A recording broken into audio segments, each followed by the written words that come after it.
الحمدللہ وکفا والصلاة والسلام علی عبادہ الذین اصطفیٰ خصوصاً علی افضلہم وخاتم النبیین محمد الامین وعلی آلہ وصحبہ اجمعین اما بعد فاعوذ باللہ من الشیطان الرجیم بسم اللہ الرحمن الرحیم قل هو اللہ احد اللہ الصمد لم یلد ولم یولد ولم یکن لہ کفوا احد صدق اللہ العظیم رب اشرح لی صدری ویسر لی امری واحلل عقدۃ من لسانی یفقہوا قولی اللہم ربنا الہمنا رشدنا واعذنا من شرور انفسنا اللہم ارنا الحق حقا وارزقنا اتباعہ وارنا الباطل باطلا وارزقنا اجتنابہ اللہم ربنا آنس وحشتنا فی قبورنا وارحمنا بالقرآن العظیم اللہم اجعلہ لنا اماما ونورا وہدا ورحمہ اللہم ذکرنا منہ ما نسینا وعلمنا منہ ما جہلنا وارزقنا تلاوتہ آناء اللیل واطراف النہار واجعلہ لنا حجتا یا رب العالمین آمین۔ ہمارا آج کا درس بھی 3 ہفتوں کے بعد ہو رہا ہے، یعنی 2 ہفتے کے ناغے سے۔ البتہ اب ارادہ یہ ہے اللہ تعالیٰ پورا کرائے کہ بقیہ 2 صورتیں جو آج کے بعد رہ جائیں گی، آج ہم سورہ اخلاص پڑھ رہے ہیں، پھر معوذتین رہ جائیں گی، تو ارادہ پختہ یہ ہے کہ اب ناغہ نہ ہو، اور 1 نومبر کو جمعہ آ رہا ہے تو 2 نومبر کو ہم سورۃ الفلق اور پھر 9 نومبر کو سورۃ الناس کا مطالعہ کر کے یہ سلسلے وار درس قرآن جو اب اپنے اختتام کو پہنچ رہا ہے، تو اس موقع پر ایک خصوصی تقریب کا بھی انعقاد کریں، اس لیے کہ اب اس کے بعد پھر اثر نو شروع سے قرآن حکیم کے درس کے سلسلہ کا مجھے آغاز کرنا ہے، اور ارادہ یہ کیا ہے کہ آئندہ یہ درس ہفتے میں 2 مرتبہ، ہفتہ اور اتوار 2 دن تسلسل کے ساتھ، تاکہ پروگرس ہو سکے، اس لیے کہ یہ جو آخری منزل ہے ہماری سورہ حجرات کے بعد سے، اس کے دروس تو ریکارڈ ہو گئے ہیں، آڈیو میں بھی ویڈیو میں بھی، لیکن اس سے پہلے کے دروس شاذ ہی کہیں ہمارے پاس ریکارڈ میں ہے۔ اب جیسا جتنا بھی اللہ کو منظور ہوگا ابتدا سے، تو اس میں چاہتا ہوں کہ رفتار کچھ زیادہ ہو، تو ارادہ یہ کیا ہے کہ ہر ہفتے 2 درس ہوں تاکہ ہماری رفتار کچھ تیز ہو سکے۔ ایک نقطہ میں نے اس سے پہلے 2 مرتبہ بیان کیا ہے، آج تیسری مرتبہ دہرا رہا ہوں۔ میں سوچ رہا تھا کہ کیوں میں اتنی تکرار کر رہا ہوں، تو ایک تو خیال یہ ہوتا ہے کہ ہر درس میں کوئی ہو سکتا ہے چند ہی لوگ ہوں لیکن نئے ہوتے ہیں، لیکن ایک یہ بھی کہ اگر کسی خیال کی طرف اللہ تعالیٰ نے ذہن کو منتقل کیا ہو اور یہ احساس ہو کہ اس سے پہلے شاید یہ بات کسی گوشے کی جانب سے سامنے نہیں آئی ہے، تو انسان کو فطری طور پر اس سے ایک طبعی لگاؤ ہو جاتا ہے، اور وہ نقطہ یہ ہے کہ قرآن حکیم کی جو آخری 10 آیات ہیں، یہ ایک مکمل قرآن ہے ان منیچر، ایک قرآن ان منیچر، ایک چھوٹا سا قرآن۔ اور یہ کیوں ہے؟ اس لیے کہ ظاہر بات ہے، وہ مصرع زبان پر آ رہا ہے کہ بزم میں اہل نظر بھی ہیں، تماشائی بھی، انسانوں میں عوام بھی ہوتے ہیں، خواص بھی ہوتے ہیں، سنجیدہ طالب علم بھی ہوتے ہیں، اور ایسے بھی ہوتے ہیں کہ جو علم سے یا کوئی طبعی مناسبت نہیں ہوتی یا اتنے مواقع انہیں نہیں ملتے، تو پورے قرآن کا پڑھنا، اس کا سمجھنا، یہ تو ظاہر بات ہے کہ سب لوگوں کا نصیب تو نہیں ہے، لیکن یہ کہ یہ 10 صورتیں چھوٹی چھوٹی صورتیں یہ ایسی ہیں کہ جو اکثر و بیشتر نمازوں میں پڑھی جاتی ہیں۔ عام آدمی بھی ذرا سا بھی اگر مس ہو، لگاؤ ہو، کوئی دلچسپی ہو دین سے، تو ان 10 صورتوں کو تو یاد کر لیتا ہے۔ یہی وجہ ہے کہ تراویح کی نماز میں جہاں کوئی حافظ نہیں ہوتے، یا آخری ایام جو ہوتے ہیں ختم قرآن کے بعد، پھر ان میں انہی 10 صورتوں کو 2 مرتبہ پڑھ کر 20 رکعتوں میں وہ جو تلاوت کی جاتی ہے۔ تو ان میں نے غور کیا تو نظر آیا کہ ایک تو دین کے جو تمام بنیادی تصورات ہیں وہ سب جمع ہو گئے، یہاں تک کہ جو بڑی اہم اصطلاحات ہیں، دین، دین کا بنیادی مفہوم کیا ہے، دین کا اصطلاحی مفہوم کیا ہے، دین کی نسبت اصلاً کس کی طرف ہے، مجازی نسبت کس کی طرف ہے، یہ سارے معاملات، رب کا مفہوم، ربوبیت کے تقاضے، یہ تمام عبادت جو گردان ہوئی ہے، قل یا ایھا الکافرون لا اعبد ما تعبدون ولا انتم عابدون ما اعبد ولا انا عابد ما عبدتم ولا انتم عابدون ما اعبد۔ اب آپ دیکھیے کہ وہ بنیادی اصطلاح ہے اور اس کو کس طریقے سے تکرار کے ساتھ سامنے لایا گیا ہے۔ صلاۃ، یہ بھی اس کے اندر، فویل للمصلین الذین هم عن صلاتهم ساہون، سورۃ الکوثر میں فصل لربک وانحر ان شانئک هو الابتر۔ تو واقعہ یہ ہے کہ اگر یہ 10 صورتیں بھی انسان نے پڑھ لیں، ظاہر بات ہے سورہ فاتحہ تو ہر مسلمان جانتا ہی ہے، پڑھتا ہی ہے، ہر نماز کی رکعت میں پڑھتا ہے، لیکن یہ 10 صورتیں بھی اگر کوئی عام انسان سمجھ لے تو واقعہ یہ ہے کہ دین کے جو بنیادی تصورات ہیں اس کی گرفت میں آ جائیں گے، پھر ان کو یاد رکھنا آسان، ان کو دہراتے رہنا آسان۔ دوسرا اسی کا ذیلی نقطہ یہ ہے کہ اس میں ایک عجیب ترتیب مجھے محسوس ہوئی کہ پہلی 7 صورتوں کا تعلق در حقیقت سیرت النبی سے ہے، اور آخری 3 جن میں سے پہلی آج ہم پڑھ رہے ہیں، یہ دین کی بنیادی تعلیم جو ہے توحید۔ عام طور پر سمجھا جاتا ہے کہ صرف سورہ اخلاص توحید کی صورت ہے، اصل میں معوذتین بھی توحید ہی کی صورتیں ہیں، یہ میں بعد میں بیان کروں گا، اس لیے کہ در حقیقت سورہ اخلاص کی جو دوسری آیت ہے، اللہ الصمد، اللہ ہی وہ ذات ہے جس کی پناہ طلب کی جا سکتی ہے، جس کی طرف رجوع کیا جا سکتا ہے، جس کی پشت پناہی جو ہے چاہی جا سکتی ہے۔ یہ پناہ میں آنا، پشت پناہی طلب کرنا، یہی تو معوذتین کا مضمون ہے۔ تو معوذتین در حقیقت دونوں جو ہیں اس اللہ الصمد ہی کی شرح پر مشتمل ہے، اور یہ وہ توحید عملی ہے۔ بہرحال 3 صورتیں آخری جو ہیں وہ تو توحید کا نہایت عظیم خزانہ۔ پہلی 7 صورتوں میں ایک عجیب حسن ترتیب کے ساتھ سیرت کے مضامین ہیں۔ کسی بھی انسانی شخصیت کی سیرت لکھی جائے، اس کی لائف بائیوگرافی لکھی جائے، پہلی بات یہ ہوگی کب ولادت ہوئی، کہاں ولادت ہوئی۔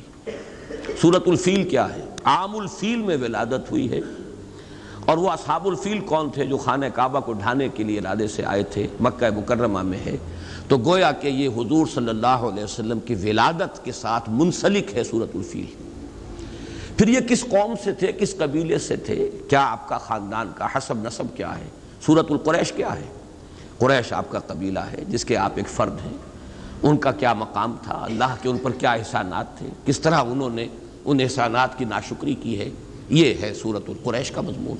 لإلاف قریش إیلافہم رحلۃ الشتاء والصیف فلیعبدوا رب ھذا البیت الذی اطعمہم من جوع وآمنہم من خوف۔ پھر تیسری صورت، جس ماحول میں آپ پیدا کیے گئے، جہاں آپ کو اپنا عظیم فرض منصبی ادا کرنا تھا، اس کے کردار اور اخلاق کا عالم کیا تھا، یہ جو سورہ مبارکہ ہے۔ ارأیت الذی یکذب بالدین فذلک الذی یدعو الیتیم ولا یحض علی طعام المسکین فویل للمصلین الذین هم عن صلاتهم ساہون الذین هم یراؤون ویمنعون الماعون۔ یہ سارا کس کا بس بیان ہو رہا ہے؟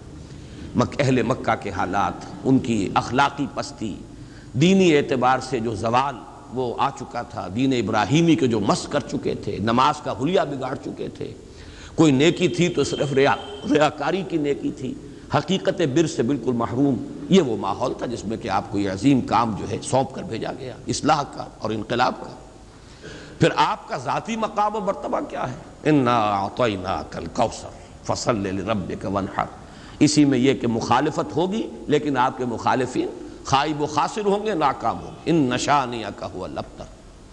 قل یا ایھا الکافرون کیا ہے؟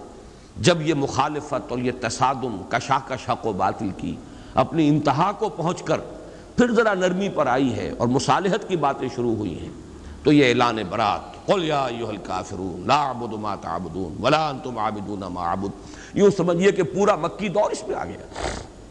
اور آخری 2 صورتیں یہ انجام ہے، جیسا کہ میں عرض کر چکا ہوں، یہ ایک آیت کو 2 حصوں میں تقسیم کر دیجئے، جو سورہ بنی اسرائیل کی آیت ہے، قل جاء الحق وزهق الباطل اذا جاء نصر اللہ والفتح ورأیت الناس يدخلون فی دین اللہ افواجا۔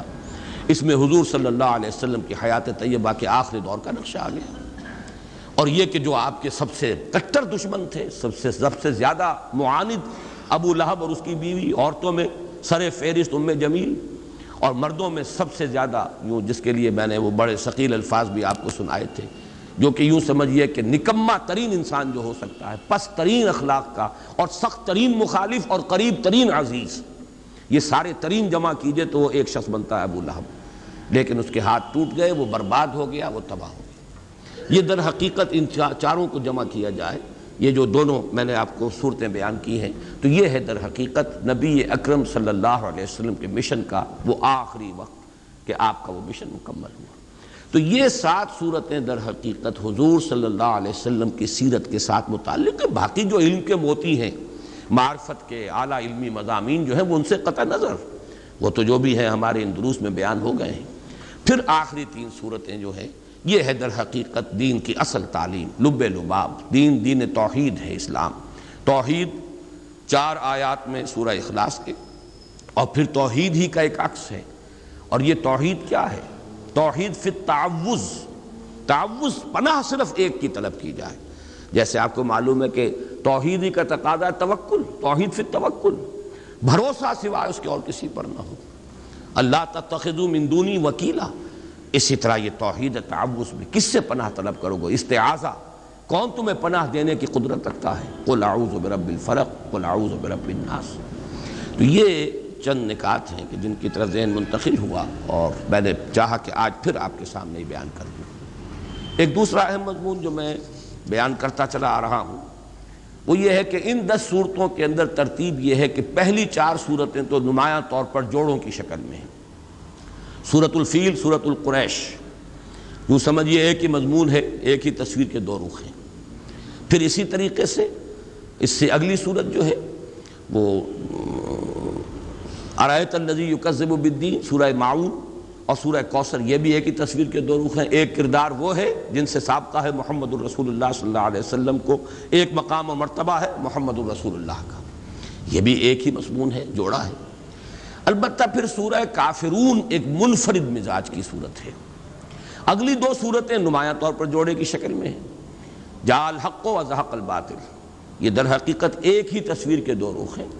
حق آ گیا، حق کو غلبہ ہو گیا، اللہ کی مدد آ گئی، اللہ کی نصرت آ گئی، اور لوگوں کو دیکھا کہ وہ فوج در فوج داخل ہو رہے ہیں اللہ کے دین میں، اور اسی بات کو تبت یدا ابی لہب وتب، انجام جو ہے حق آیا ہے تو باطل گیا ہے، روشنی آئی ہے تو ظاہر بات ہے کہ اندھیرا بھاگ گیا ہے، وہ ہے تبت یدا ابی لہب۔ تو یہ دونوں صورتیں ایک جوڑے کی شکل میں ہیں، لیکن سورہ کافرون یہاں منفرد مزاج کی حامل ہے۔ اسی طرح سورہ اخلاص یہ انتہائی منفرد ہے، یہ تو گویا کہ توحید کے مضمون پر مشتمل ہونے کے اعتبار سے بھی گویا کہ تقاضا بھی یہ تھا کہ یہ منفرد ہی ہو، اس کا جوڑا کوئی نہ ہو۔ اس سے بھی آپ کو معلوم ہے سورہ یاسین، یہ جب ہم وہ حصہ پڑھ رہے تھے قرآن مجید کا، جو میں نے بیان کیا تھا، اس کا کوئی جوڑا نہیں، وہ قلب کے مانند ہے۔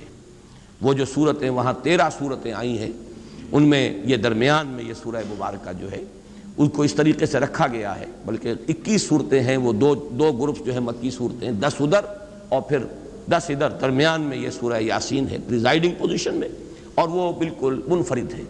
اسی طرح سورہ اخلاص منفرد ہے۔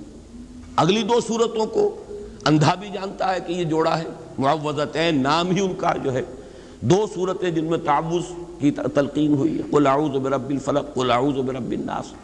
تو یوں سمجھئے کہ یہ آخری 6 صورتیں جو ہیں 2 سہ سوروں کی شکل میں ہیں۔ یہ سہ سوروں کی شکل میں ہونے سے اب ایک نقشہ بھی میں نے بلکہ آج اپنے کاغذ پر تو کھینچا تھا کہ اگر آپ 2 مثلثیں ساتھ ساتھ ڈرا کر لیں، ایک مثلث ادھر ہے، ایک مثلث ادھر ہے، تو یہ سہ سوروں کو ریپرزنٹ کریں گی۔ پہلا سہ سورہ ہے کافرون، نصر اور لہب۔ کافرون ہے اوپر پریزائڈنگ پوزیشن میں، اور اس کے ساتھ متعلق ہے جوڑے کی شکل میں سورۃ اللہب اور سورۃ النصر۔ ساتھ ہی دوسری مثلث ہے سورہ اخلاص، یہ ہے پریزائڈنگ پوزیشن میں، اور ان کے ساتھ جوڑا منسلک ہے معوذتین۔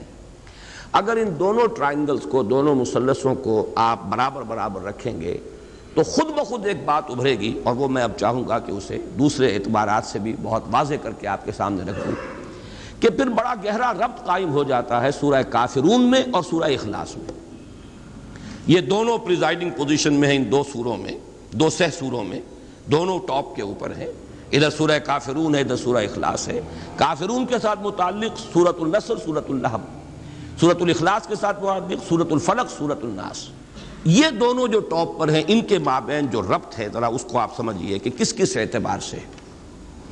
اب نوٹ کیجئے، حضور کا عام طور پر معمول جو تھا، قرآن مجید کی قرأت جو آپ نماز میں کیا کرتے تھے تو وہ قریب کے جوڑے آپ لیتے تھے، سورۃ الاعلیٰ اور سورۃ الغاشیہ۔ حالانکہ سورہ غاشیہ بڑی ہے تعداد آیات کے اعتبار سے، لیکن یہ کہ جمعے کی نماز میں اور عیدین کی نمازوں میں چونکہ دونوں میں فذکر تذکیر کا حکم ہے، ان دونوں صورتوں کو جمع کرتے تھے، یا پھر سورہ جمعہ، سورہ منافقون یہ آپ جمع کرتے تھے۔ لیکن بعض جگہوں پر آپ کا ہم نے معمول دیکھا کہ اس اصول سے ہٹ کر کہیں سے ایک صورت لی ہے، کہیں سے دوسری لی ہے، تو اس میں بھی کوئی نہ کوئی مناسبت ہوتی ہے۔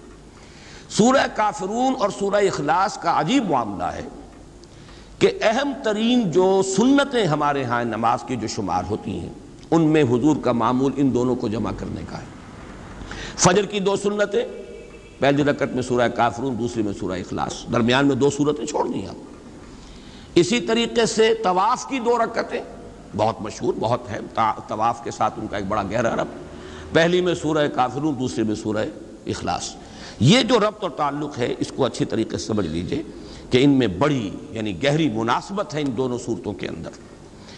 اور اسی کے ساتھ نوٹ کیجئے، یہی 2 صورتیں ہیں جن کے نام بے شمار ہیں اور ایک نام مشترک ہے۔ سورہ کافرون کے بارے میں یہ بات میں اس وقت بتانا بھول گیا کہ اس کا نام سورۃ الاخلاص بھی ہے۔ سورہ اخلاص ان دونوں صورتوں کا نام ہے، ویسے وہ زیادہ مشہور سورہ کافرون کے نام سے ہے، لیکن یہ کہ اس کے بھی نام بہت ہیں، اس کے بھی نام بہت ہیں۔ آج جو میں اس سورہ مبارکہ کے نام ہے وہ تو میں بعد میں آپ کو گنواؤں گا بھی، سورہ اخلاص کے نام۔ اور یہ عربوں کے اس مزاج کے مطابق ان کا ایک ذوق تھا، جس چیز سے انہیں زیادہ محبت ہوتی تھی، جس چیز کی زیادہ عظمت ہوتی تھی، اس کے نام بہت زیادہ رکھ دیتے تھے، مختلف پہلوؤں سے، مختلف صفات کے اعتبار سے۔ شعر کے آپ کو لیے ہزاروں لفظ مل جائیں گے۔ اب شعر کی ہر ادا کے اعتبار سے اس کا ایک علیحدہ نام ہو جائے گا، تلوار کے لیے، گھوڑے کے لیے، بے شمار ان کے نام ہوں گے۔ اسی طرح جن صورتوں سے خصوصی محبت تھی صحابہ کرام کو، تو ان صورتوں کے انہیں نام رکھے ایک سے بہت زیادہ۔ ان دونوں صورتوں کا یہ بھی وصف مشترک ہے۔ الاخلاص دونوں کا نام ہے، المقشقشہ نام دونوں کا ہے۔ اچھا، اس میں جو اصل ربط ہے اس کو آپ پہچانیے، مانوی ربط۔ یہ سورہ کافرون اور سورہ اخلاص کے مابین بڑی یعنی مانوی جو ان دونوں کا ربط ہے اس کے اعتبار سے اہم بات ہے کہ سورہ کافرون میں ما اعبد، جسے میں پوجتا ہوں، یہ 2 مرتبہ آیا۔ تم نہیں پوجو گے جسے میں پوجتا ہوں، یا تم نہیں پوجتے ہو جسے میں پوجتا ہوں، اور میں نہیں پوجوں گا جسے تم پوجتے ہو، اور میں نہیں پوجتا جنہیں تم پوجتے ہو۔ ایک فطری سوال اٹھتا ہے کہ آپ کسے پوجتے ہیں؟ وہ کون ہے؟ اس کی صفات کیا ہے؟ اس کی شان کیا ہے؟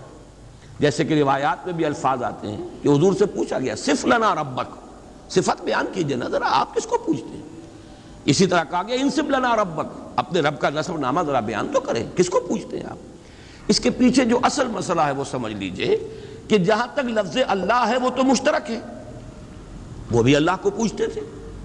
یہ تو نہیں تھا کہ وہ اللہ کو نہیں مانتے تھے، اللہ کو مانتے تھے، اللہ کو پوچھتے تھے، اللہ سے دعائیں کرتے تھے، اللہم اللہم پکارتے تھے اللہ کو۔ تو کیسے کہتے ہیں حضور کہ میں جسے میں پوجتا ہوں تم نہیں پوجتے؟ مطلب کیا ہوا اس کا کہ نام مشترک ہے، تم نے اس کے صفات کچھ اور بنا لیے ہیں، تم نے اس کے ساتھ کچھ ایسی چیزیں شامل کر دی ہیں، وہ تمہارے اپنا ذہن کا تراشیدہ اللہ ہے، وہ اللہ نہیں ہے جسے میں پوجتا ہوں۔ کہ یاراں دیگرے رامی پرستند، نام مشترک ہے لیکن میں اس اللہ کو نہیں پوجتا جسے تم پوجتے ہو، وہ اللہ کوئی اور اللہ ہے، وہ تمہارے ذہن کا تراشیدہ اللہ ہے، اس کی صفات تم نے خود کوئی گھڑ لی ہے، اس کو تم نے گرا دیا ہے، مخلوقات کی صف میں لا کے کھڑا کر دیا، وہ میرا معبود نہیں ہے، میرا معبود کوئی اور ہے۔ نام سے دھوکہ نہ کھاؤ، نام مشترک ہے لیکن ان کا مدلول، اس نام کا اصل مصداق، اس نام سے مراد، اس نام کا مسمى بالکل جدا ہے۔ وہ ہے در حقیقت، وہ کون ہے؟ اس کا جواب ہے قل هو اللہ احد اللہ الصمد لم یلد ولم یولد ولم یکن له کفوا احد۔ تو معلوم یہ ہوا کہ چاہے نام مشترک تھا، قرآن مجید میں بارہا اس درس کے دوران میں نے آپ کو سنایا ہے کہ قرآن میں آتا ہے، ان سے پوچھئے آسمان زمین کس نے پیدا کیے؟ کہیں گے اللہ نے پیدا کی۔ من خلق السماوات والارض قل اللہ۔ یقول، وہ کہیں گے اللہ، لیکن یہ کہ یہ اللہ کے ساتھ انہوں نے جو اور تصورات شامل کر لیے ہیں، اب وہ اللہ نہیں رہا ہے جس کو میں پوچھتا ہوں۔ نام کا اشتراک ضرور ہے میرے اور تمہارے مابین، باقی یہ کہ اس اللہ کی شان بالکل جدا ہے اس معبود سے کہ جس کو تم پوج رہے ہو۔ اور وہ معبود کون ہے؟ وہ یہ ہے کہ جو اس سورہ مبارکہ میں بیان ہو رہا ہے، جس کی صفات کا، جس کی شانوں کا تذکرہ یہاں کیا جا رہا ہے۔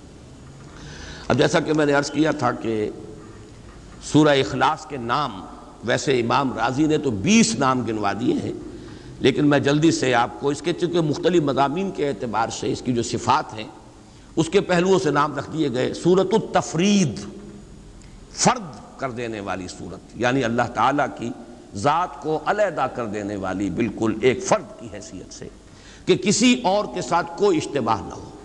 سورۃ التجرید، مجرد کر دینے والی، تمام وہ صفات جو ہیں کہ جن کے ساتھ متصف کر دیا گیا ہے دوسرے آلہہ کو، ان سب سے علیحدہ کر دینے والی۔ سورۃ التوحید، سورۃ النجات، سورۃ الولایہ، سورۃ النسبہ، سورۃ المعرفہ، سورۃ الجمال، سورۃ المقشقشہ، سورۃ الصمد۔ یہ بھی نوٹ کیجئے، پورے قرآن حکیم میں چونکہ صرف یہی سورہ مبارکہ ہے جس میں الصمد کا لفظ آیا ہے، بلکہ نہ اس مادے سے کہیں کوئی لفظ آیا ہے، نہ کوئی نکرہ، نہ کوئی معرفہ، نہ کوئی اس سے مشتق، بلکہ اس مادے سے بس یہی ایک لفظ آیا ہے جو سورہ مبارکہ میں الصمد۔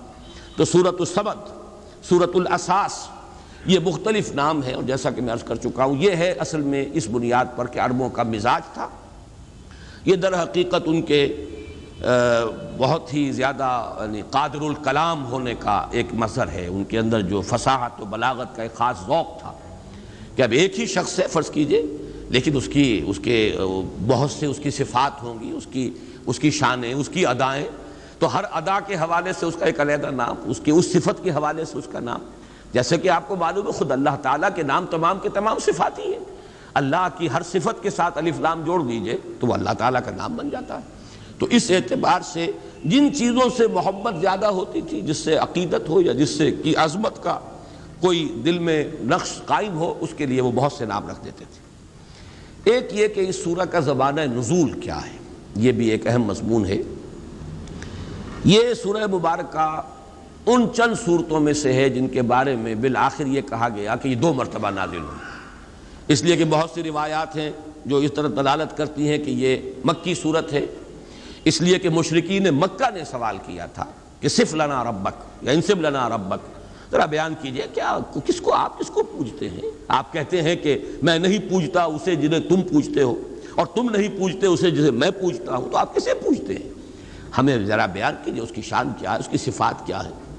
تو اس اعتبار سے مکے میں ہی یہ سورہ مبارکہ نازل ہوئی، بہت سی اس کی جو ہے وہ روایات موجود ہیں۔ بعض روایات یہ کہ یہود نے سوال کیا تھا کہ آپ اللہ کی توحید کا اور اللہ کو پر ایمان لانے کی جو دعوت دے رہے ہیں تو کیا صفات ہیں اس کی، تو یہ سورہ مبارکہ نازل ہوئی۔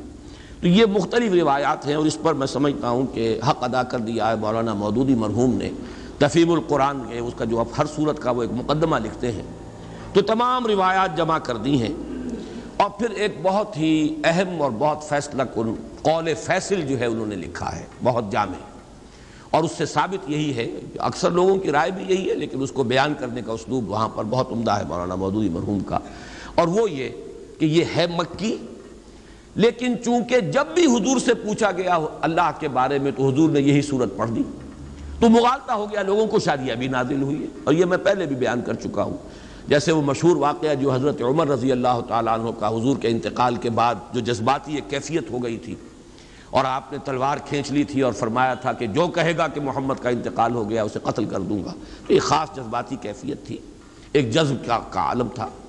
تو اس وقت حضرت ابو بکر رضی اللہ تعالیٰ عنہ نے جب کھڑے ہو کر خطبہ دیا ہے، من کان یعبد محمدا فإن محمدا قد مات ومن کان یعبد اللہ فإن اللہ حی لا یموت، اور پھر آیت پڑھی وما محمد الا رسول قد خلت من قبلہ الرسل افإن مات او قتل انقلبتم علی اعقابکم۔ تو حضرت عمر اپنا یہ تاثر بیان کرتے ہیں کہ مجھے محسوس ہوا جیسے یہ آیت مبارکہ ابھی نازل ہوئی۔ اب ظاہر بات ہے حضرت عمر کا معاملہ تو اور ہے، وہ تو قرآن کے جاننے والے اور قرآن کے عالم تھے، انہیں معلوم تھا یہ کہ آیت کب نازل ہوئی ہے، لہذا انہوں نے تو الفاظ یہ کہا گویا کہ ابھی نازل ہوئی ہے، یعنی اس وقت کا تاثر اتنا گہرا ہوا اس آیت کے پڑھنے کا، جو حضرت ابو بکر نے جب اس کا حوالہ دیا تو تاثر اتنا گہرا تھا خود حضرت عمر کے دل پر کہ آپ فرماتے ہیں کہ میں نے محسوس کیا کہ گویا یہ آیت ابھی نازل ہوئی۔ لیکن عام لوگوں کا تصور، ظاہر بات ہے کہ ہر شخص کو قرآن کا اتنا جاننے والا نہیں تھا۔ کتنے لوگ تھے کہ جن کے پاس قرآن مجید پورا موجود بھی نہیں تھا، مصحف کہاں تھے؟ یہ مصحف کی شکل میں تو حضرت ابو بکر کے زمانے میں جمع کیا گیا، ورنہ باقاعدہ ما بین الدفتین کتابی شکل میں حضور کے زمانے میں قرآن تھا ہی نہیں۔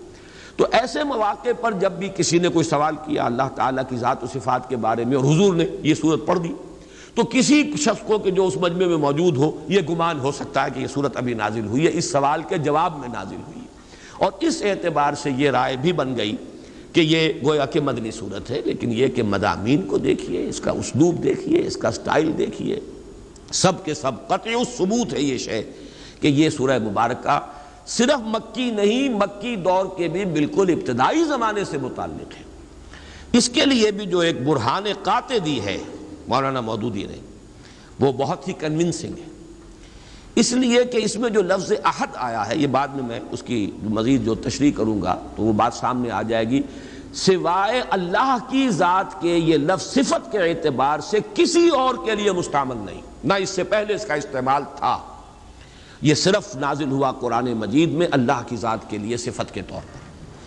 اس اعتبار سے غور کیجئے تو جب حضرت بلال کے واقعات آتے ہیں رضی اللہ تعالیٰ عنہ، جب امیہ ابن خلف جو ان کا آقا تھا، جب انہیں سخت سزائیں دیتا تھا اور جب تپتی ہوئی زمین پر لٹا کر اور ایک بھاری پتھر سینے پر بھی رکھ دیتا تھا اور اوپر سے آگ برسا رہا ہوتا تھا مکے کا سورج، اس وقت بھی ان کی زبان سے لفظ نکلتا تھا احد احد احد احد احد احد، وہ کسی درجے میں بھی کمپرومائز کرنے کے لیے تیار نہیں۔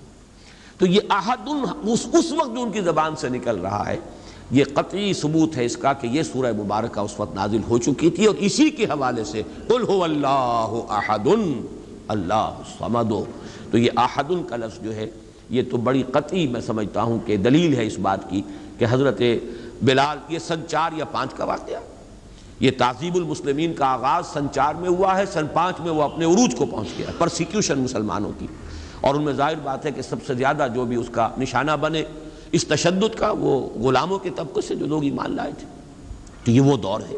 تو اس سے یہ ثبوت اس کا بالکل واضح طور پر مل گیا کہ یہ مکی صورت ہے، البتہ چونکہ اس کا بہت سے مواقع پر حوالہ آیا ہوگا بالکل فطری طور پر کہ جب بھی اللہ کی ذات و صفات کا معاملہ زیر بحث آیا یقیناً حضور نے یہی سورہ مبارکہ پڑھ دی، اور یہی سب سے مختصر صورت بھی ہے اور بہت جامع بھی ہے۔ اس اعتبار سے کچھ حضرات کو اگر یہ مغالطہ ہو گیا ہو کہ یہ مدینے میں نازل ہوئی ہے تو وہ بات قرین قیاس سے سمجھ میں آتی ہے۔ ایک اور موضوع میں چاہتا ہوں وہ بھی آپ کے سامنے واضح ہو جائے، پہلے بھی میں نے کہا لفظ استعمال کیے، جس چیز سے عربوں کو خاص محبت ہو جاتی تھی اس کے نام بہت سے رکھتے تھے، اس سورہ مبارکہ سے صحابہ کرام کو جس درجے شغف تھا، جتنی محبت تھی، اس کے ضمن میں کچھ واقعات بیان ہوئے۔ ایک روایت کے جو بخاری اور مسلم دونوں میں ہے اور اس کی راویہ ہیں حضرت عائشہ صدیقہ رضی اللہ تعالی عنہا، اس میں واقعہ بیان ہوا ہے کہ حضور نے کوئی دستہ بھیجا کسی مہم پر، اور ایک اس کے سردار ظاہر بات ہے امیر تھے، امیر الجیش، اب جہاں بھی نماز پڑھی جاتی تھی تو وہی امیر امام بھی ہوتے تھے، تو وہ ہر رکعت میں چاہے اور قرآن مجید کا کوئی حصہ پڑھے لیکن آخر میں قل هو اللہ احد ضرور پڑھتے تھے۔ کچھ لوگوں نے منع کیا یہ آپ کیوں کرتے ہیں، یا تو پھر قل هو اللہ احد ہی پڑھیے، یا یہ کہ جب آپ نے کچھ اور آیتیں پڑھ لی ہیں تو جو تقاضا ہے نماز کی ہر رکعت میں قرآن مجید کے پڑھنے کا وہ پورا ہو گیا، تو ہر رکعت میں آپ کیوں یہ سورہ اخلاص بھی تلاوت کرتے ہیں؟ تو انہوں نے کہا بھائی مجھے اس سے بڑی محبت ہے اور میں نہیں پڑھ سکتا قرآن مجید کی، یعنی نماز کی کوئی رکعت میرے لیے ممکن نہیں ہے کہ اس صورت کے بغیر۔ پھر واپس آ گئے تو حضور سے شکایت کی گئی کہ یہ کرتے تھے وہ، یعنی شکایت کی گئی یا بتایا گیا تاکہ حضور کی رائے معلوم ہو کہ آیا وہ صحیح کرتے تھے یا غلط کرتے تھے۔ تو حضور نے پوچھا کہ ان سے تم نے یہ بھی سوال کیا کہ ایسا کیوں کرتے ہیں؟ تو انہوں نے جواب دیا جی ہاں ہم نے پوچھا تھا، وہ کہتے ہیں مجھے اس سے بہت محبت ہے اس سورہ مبارکہ سے۔ تو حضور نے فرمایا اب یہ الفاظ نوٹ کر لیجئے، اخبروہ ان اللہ تعالی یحبہ، اسے خبر دے دو، خوشخبری دے دو کہ اگر اسے اس صورت سے محبت ہے تو اللہ اس سے محبت کرتا ہے۔ یہ اس سورہ مبارکہ کی شان ہے۔ جیسے میں نے وہ سورۃ العصر والا جو کتاب چاہے اس میں وہ روایت نقل کی ہے کہ حضور کے صحابہ کا یہ معمول تھا، کان الرجلان من اصحاب النبی صلی اللہ علیہ وسلم اذا التقیا لم يتفرقا حتى يقرأ احدهما على الاخر سورۃ العصر۔ جب کوئی دو صحابی آپس میں ملاقات فرماتے تھے تو ایک دوسرے سے جدا نہیں ہوتے تھے جب تک سورۃ العصر نہ پڑھ لیں۔ تو چونکہ وہ ہدایت، عملی ہدایت، وہ زندگی کے اندر کیا رخ اختیار کرنا ہے، اس کے اعتبار سے جامع ترین سورت جو ہے وہ سورۃ العصر ہے۔ تو اس کا تذکرہ، اس کی یاد، اس کی تذکیر، اس کو ذہن میں مستحضر رکھنا، اس کو ایک دوسرے کو یاد دلاتے رہنا، یہ ان کا مزاج تھا۔ اسی طرح یہ سورہ مبارکہ اللہ تعالیٰ کی توحید پر جس قدر جامع ہے، اس کے حوالے سے صحابہ کا اسی طرح کا واقعہ جو ہے بخاری میں ایک اور روایت ہے حضرت انس سے رضی اللہ تعالیٰ عنہ، یہ ذرا اس سے برعکس معاملہ ہے۔ یعنی وہ تو یہ کرتے تھے صحابی کہ ہر رکعت میں جو حصہ پڑھا قرآن مجید کا، اس کے بعد سورہ اخلاص پر اس رکعت کو ختم کیا۔ یہ مسجد قباء میں ایک امام مقرر کیے گئے، انصار کا قبیلہ تھا یہ جو آباد تھے قباء کی بستی میں، تو وہاں جو جن صاحب کو امامت کے جو فرائض سر انجام دیتے تھے مسجد قباء میں، ان کا طرز عمل یہ تھا کہ ہر رکعت میں پہلے سورہ اخلاص پھر کوئی اور مقام۔ یہ گویا کہ بات تو وہی ہوئی، لیکن یہ ان سے بھی آگے تھے اس معاملے میں کہ ہر رکعت میں پہلے سورہ اخلاص اور اس کے بعد کوئی اور آیات۔ ان سے بھی یہی معاملہ ہوا، ان سے بھی کہا گیا آپ ایسا کیوں کرتے ہیں، اور پھر یہ کہ ان کی بھی بات پہنچائی گئی حضور تک۔ حضور نے بلایا، کیوں کرتے ہو ایسا؟ ان کا حضور مجھے اس صورت سے بہت محبت ہے۔ آپ نے فرمایا حبک ایہا ادخلک الجنہ، تیری جو محبت اس صورت سے ہے وہ تجھے جنت میں پہنچا دے گی، بلکہ الفاظ تو یہ اس نے تجھے جنت میں داخل کر دیا، ادخلک الجنہ، داخل کر دیا اس نے تجھے جنت میں، اس محبت نے کہ جو تجھے اس سورہ مبارکہ سے۔ تو یہ اس سورہ مبارکہ کے ساتھ صحابہ کرام ان کا ایک خصوصی شغف اور ان کی ایک انتہائی جو ایک قلبی محبت کا معاملہ ہے، اس کے لیے یہ واقعہ ذہن میں رکھیے۔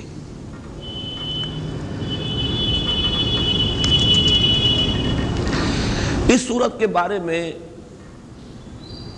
ویسے تعجب کے ساتھ بیان کر رہا ہوں کہ مولانا اصلاحی صاحب نے ایک جملہ لکھا ہے، بعض لوگ اسے ثلث قرآن کے مساوی قرار دیتے ہیں، حالانکہ صحیح ترین روایات میں یہ خود حضور کا قول ہے۔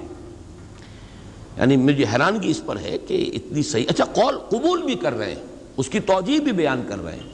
یہ ثلث قرآن کیوں ہے؟ اس لیے ہے کہ اگر دین کا آپ تجزیہ کریں گے، دین کی جڑ و بنیاد ایمان ہے، ایمان کے 3 اجزاء ہیں، توحید، معاد اور رسالت۔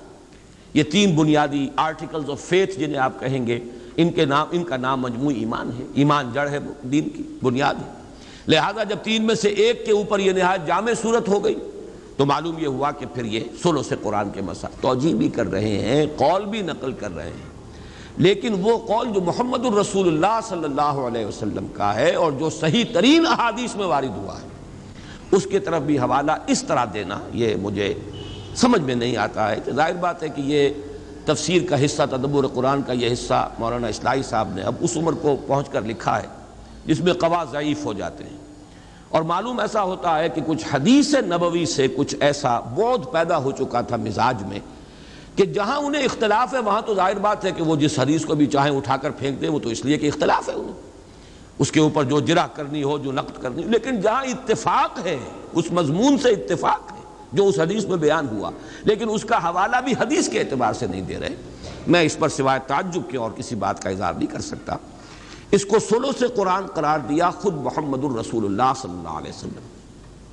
یہ روایت مسلم، صحیح مسلم میں ہے حضرت ابو الدرداء رضی اللہ تعالی عنہ سے، اور صحیح بخاری میں ہے حضرت ابو سعید الخدری رضی اللہ تعالی عنہ سے، اور حضرت ابن عباس اور حضرت انس سے بھی مروی ہے۔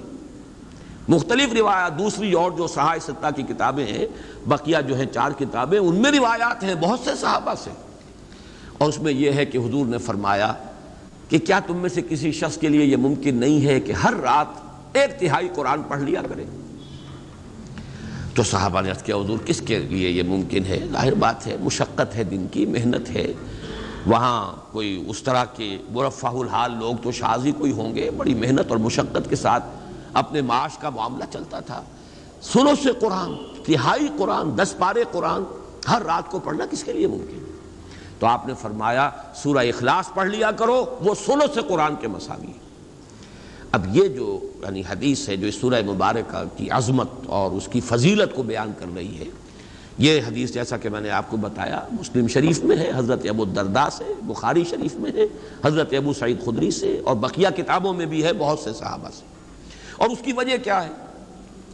وجہ یہ ہے کہ یہ توحید کے موضوع پر جامع ترین صورت ہے۔ یہ میں اصل میں مضمون ذرا آج کے درس کے اختتام پر چاہتا ہوں لانا۔ ویسے یہاں صرف اشارہ کر دوں کہ آج سے کوئی 15 یا 17 سال قبل میں نے ایک تقریر ریڈیو پر کی تھی آیت الکرسی پر، وہ چھپی ہوئی بھی ہے۔ اس میں نے ایک بات کہی تھی جس کی میں اس وقت اصلاح کرنا چاہتا ہوں کہ اس میں مجھ سے ایک غلطی ہوئی بیان کرنے میں۔ وہ غلطی یہ ہوئی کہ میں نے یہ قرار دیا، وہاں تقابل کیا کہ آیت الکرسی توحید فی الصفات پر جامع ترین آیت ہے، اور حضور کے چونکہ الفاظ ہیں کہ قرآن مجید کی آیات کی سردار آیت الکرسی ہے، تمام آیات قرآنیہ میں سب سے زیادہ افضل اور سردار تمام آیات کی آیت الکرسی ہے۔ کیوں ہے؟ توحید پر ہے، لیکن توحید اس میں اس وقت مجھے یہ محسوس ہوا کہ زیادہ اس میں توحید صفات کا بیان ہے، اور وہاں میں نے یہ جملہ لکھا ہے کہ جب کہ سورہ اخلاص یہ تمام سورتوں کی یہ سردار ہے، آیت الکرسی تمام آیتوں کی سردار ہے، اور سورۃ الاخلاص یہ تمام سورتوں کی سردار ہے، اور یہ توحید فی الذات پر نہایت جامع ہے۔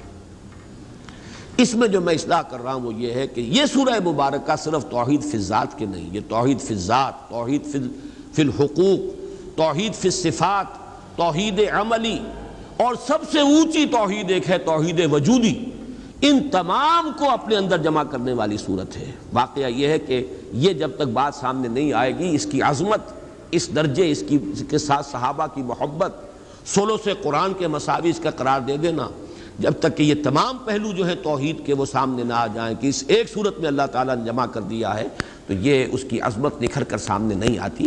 اور یہ قول مبارک نبی اکرم صلی اللہ علیہ وسلم کا کہ یہ ثلث قرآن کے مساوی ہے، اس کی صحیح توجیہ جو ہے، ویسے یہ کہ مستند ہے ان کا فرمایا ہوا، حضور نے جو بات کہی سر آنکھوں پر، لیکن یہ کہ اس بات پر ایک انشراح ہو، علی وجہ البصیرت ایک انسان پہچانے کہ ہاں یہی بات ہے اور یہ اس بنیاد پر ہے، تو یہ بات نہیں حاصل ہو سکتی جب تک کہ یہ بات سامنے نہ آ جائے کہ یہ چاروں قسم کی توحیدیں، توحید وجودی، توحید عملی، توحید ذاتی، توحید صفاتی، ایک ایک آیت میں ایک ایک توحید کو نہایت ہی مختصر بلکہ گنتی کے الفاظ کے اندر جمع کر لیا گیا ہے۔ اب آئیے ہم اس سورہ مبارکہ کا لفظ بلفظ مطالعہ شروع کرتے ہیں۔ قل هو اللہ احد، کہہ دو وہ اللہ ایک ہے یا یکتا ہے یا اکیلا ہے یا بے ہمہ ہے، سب سے الگ ہے۔ یہ میں نے چند جملے جو ہیں علیحدہ علیحدہ بیان کیے ہیں، احد کی تعبیر میں جو مختلف اسلوب اختیار کیے گئے ہیں میں نے ان سب کو آپ کے سامنے پیش کر دیا۔ پہلے تو اس جملے کی ترکیب کے بارے میں رائے سمجھ لیجئے۔ ایک رائے یہ ہے کہ قل اس کے بعد ہوا جو ہے یہ ضمیر شان ہے، یہ ترکیب کے اندر شمار میں نہیں آئے گی۔ مبتدا ہے اللہ، احد خبر ہے، اللہ مبتدا، احد خبر، جملہ خبریہ بن گیا، جملہ اسمیہ خبریہ۔ اور یہ ہوا جو ہے یہ صرف اضافی طور پر ضمیر شان کی حیثیت سے آئی۔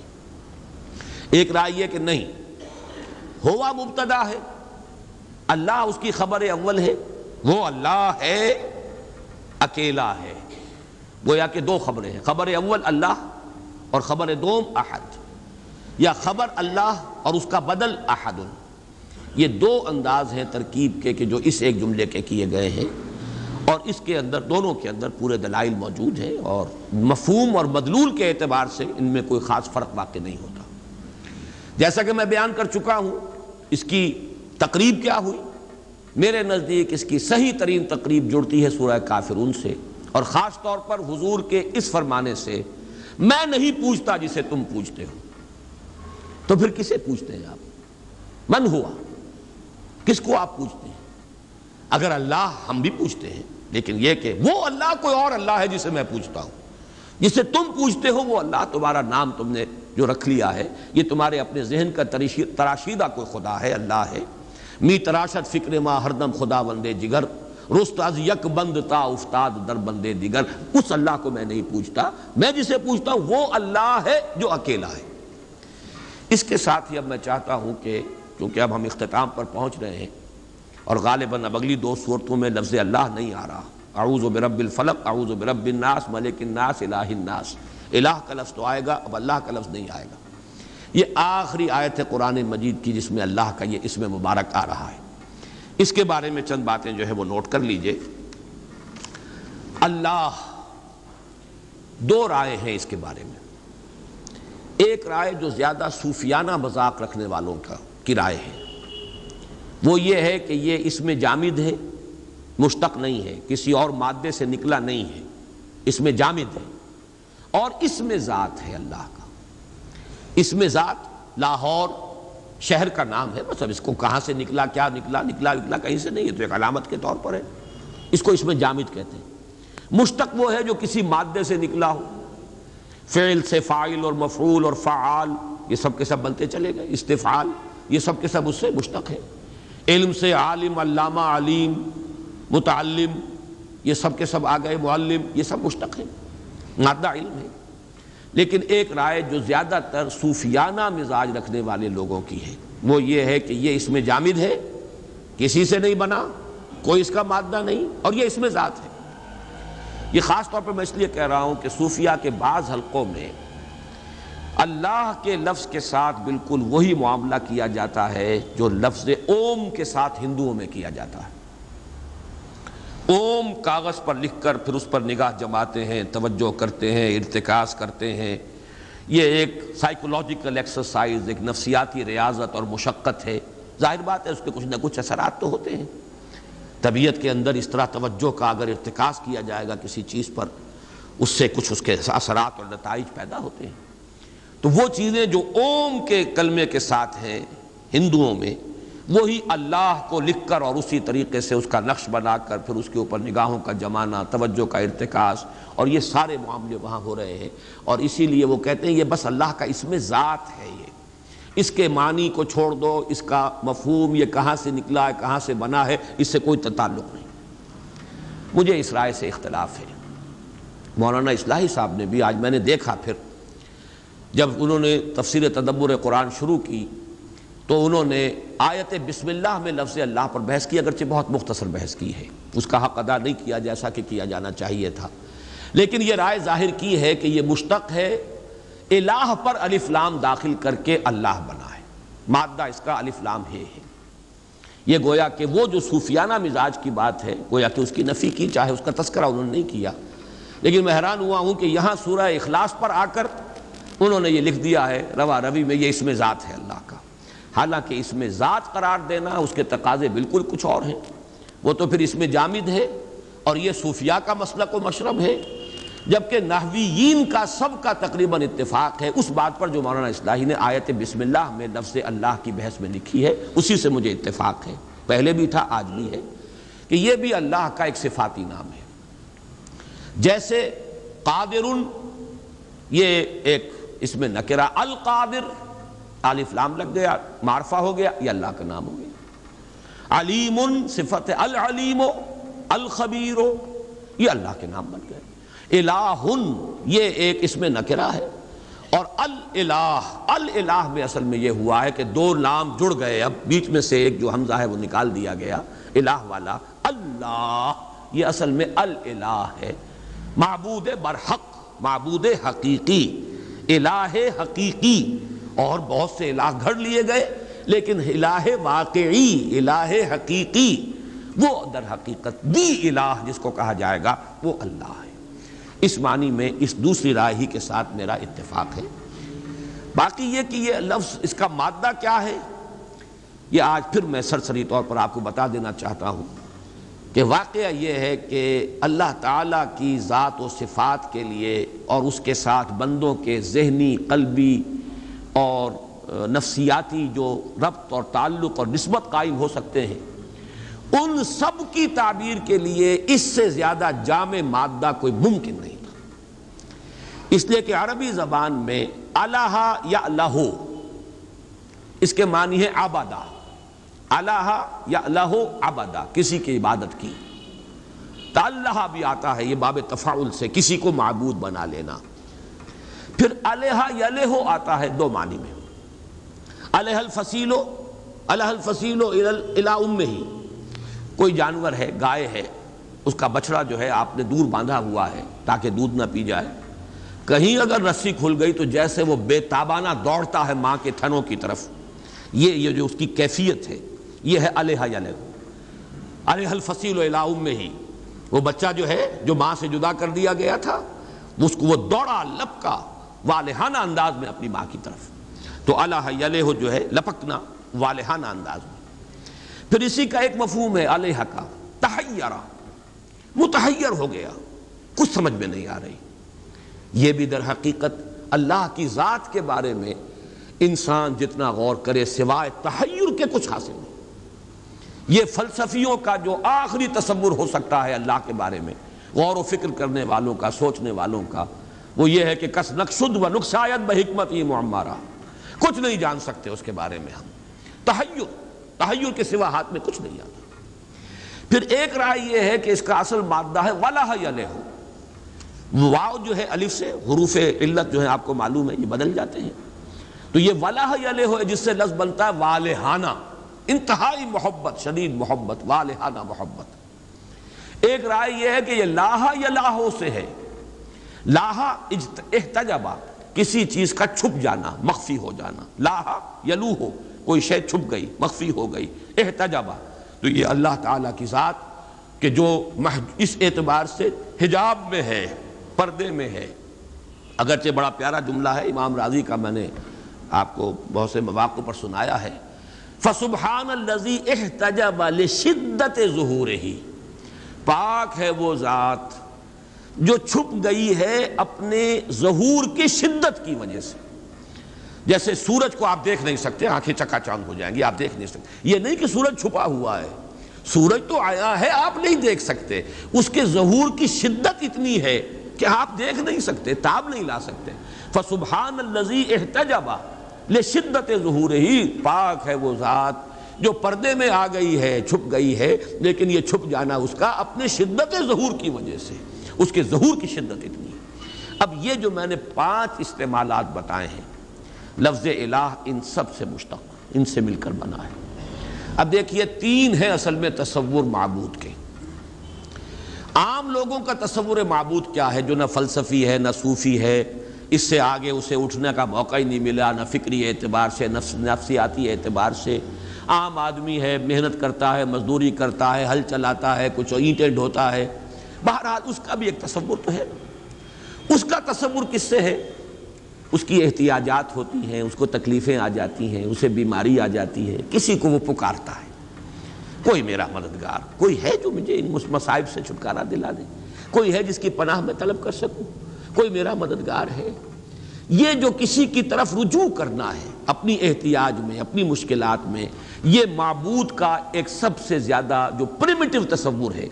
ایک عام انسان کا تصور جو ہے وہ وہی ہے، جیسے بچہ اپنی والدہ کو سمجھتا ہے میری محافظ یہ ہے، مجھے دودھ یہ دیتی ہے، مجھے بچاتی یہ ہے۔ سب سے چھوٹا بچہ تو ظاہر بات ہے ماں کے سوا جانتا ہے کس کو ہے، وہ تو اسی کی چھاتیوں کی طرف لپکتا ہے، اس کی ساری ضرورت جو ہے وہ وہاں سے پوری ہو رہی ہے۔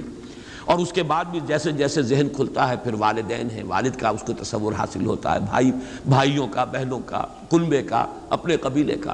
لیکن یہ جو ہے کہ اپنی ضروریات کے لیے کسی کی طرف رجوع کرنا، مدد کی ضرورت ہو تو کس کو پکاروں، کہیں کو ضرورت ہو تو کس سے جا کر درخواست کروں کہ میری ضرورت پوری کر دے، یہ ہے تصور کہ جو ایک عام انسان کا ہے، اور عبادت کا تقاضا اس میں ابھرتا ہے در حقیقت اس اعتبار سے۔ اس اعتبار سے تو وہ الہ الفصیل الی امہ، جیسے کہ بچہ لپکتا ہے ماں کی طرف، ایسے ہی فطرت انسانی میں ایک لپک موجود ہے، کسی ہستی کی طرف وہ لپکتا ہے اپنی دستگیری کے لیے، اپنی مدد کے لیے، اپنی مشکل کشائی کے لیے، اپنے مسائل کے حل کے لیے۔ یہ ہے تصور عوام کا۔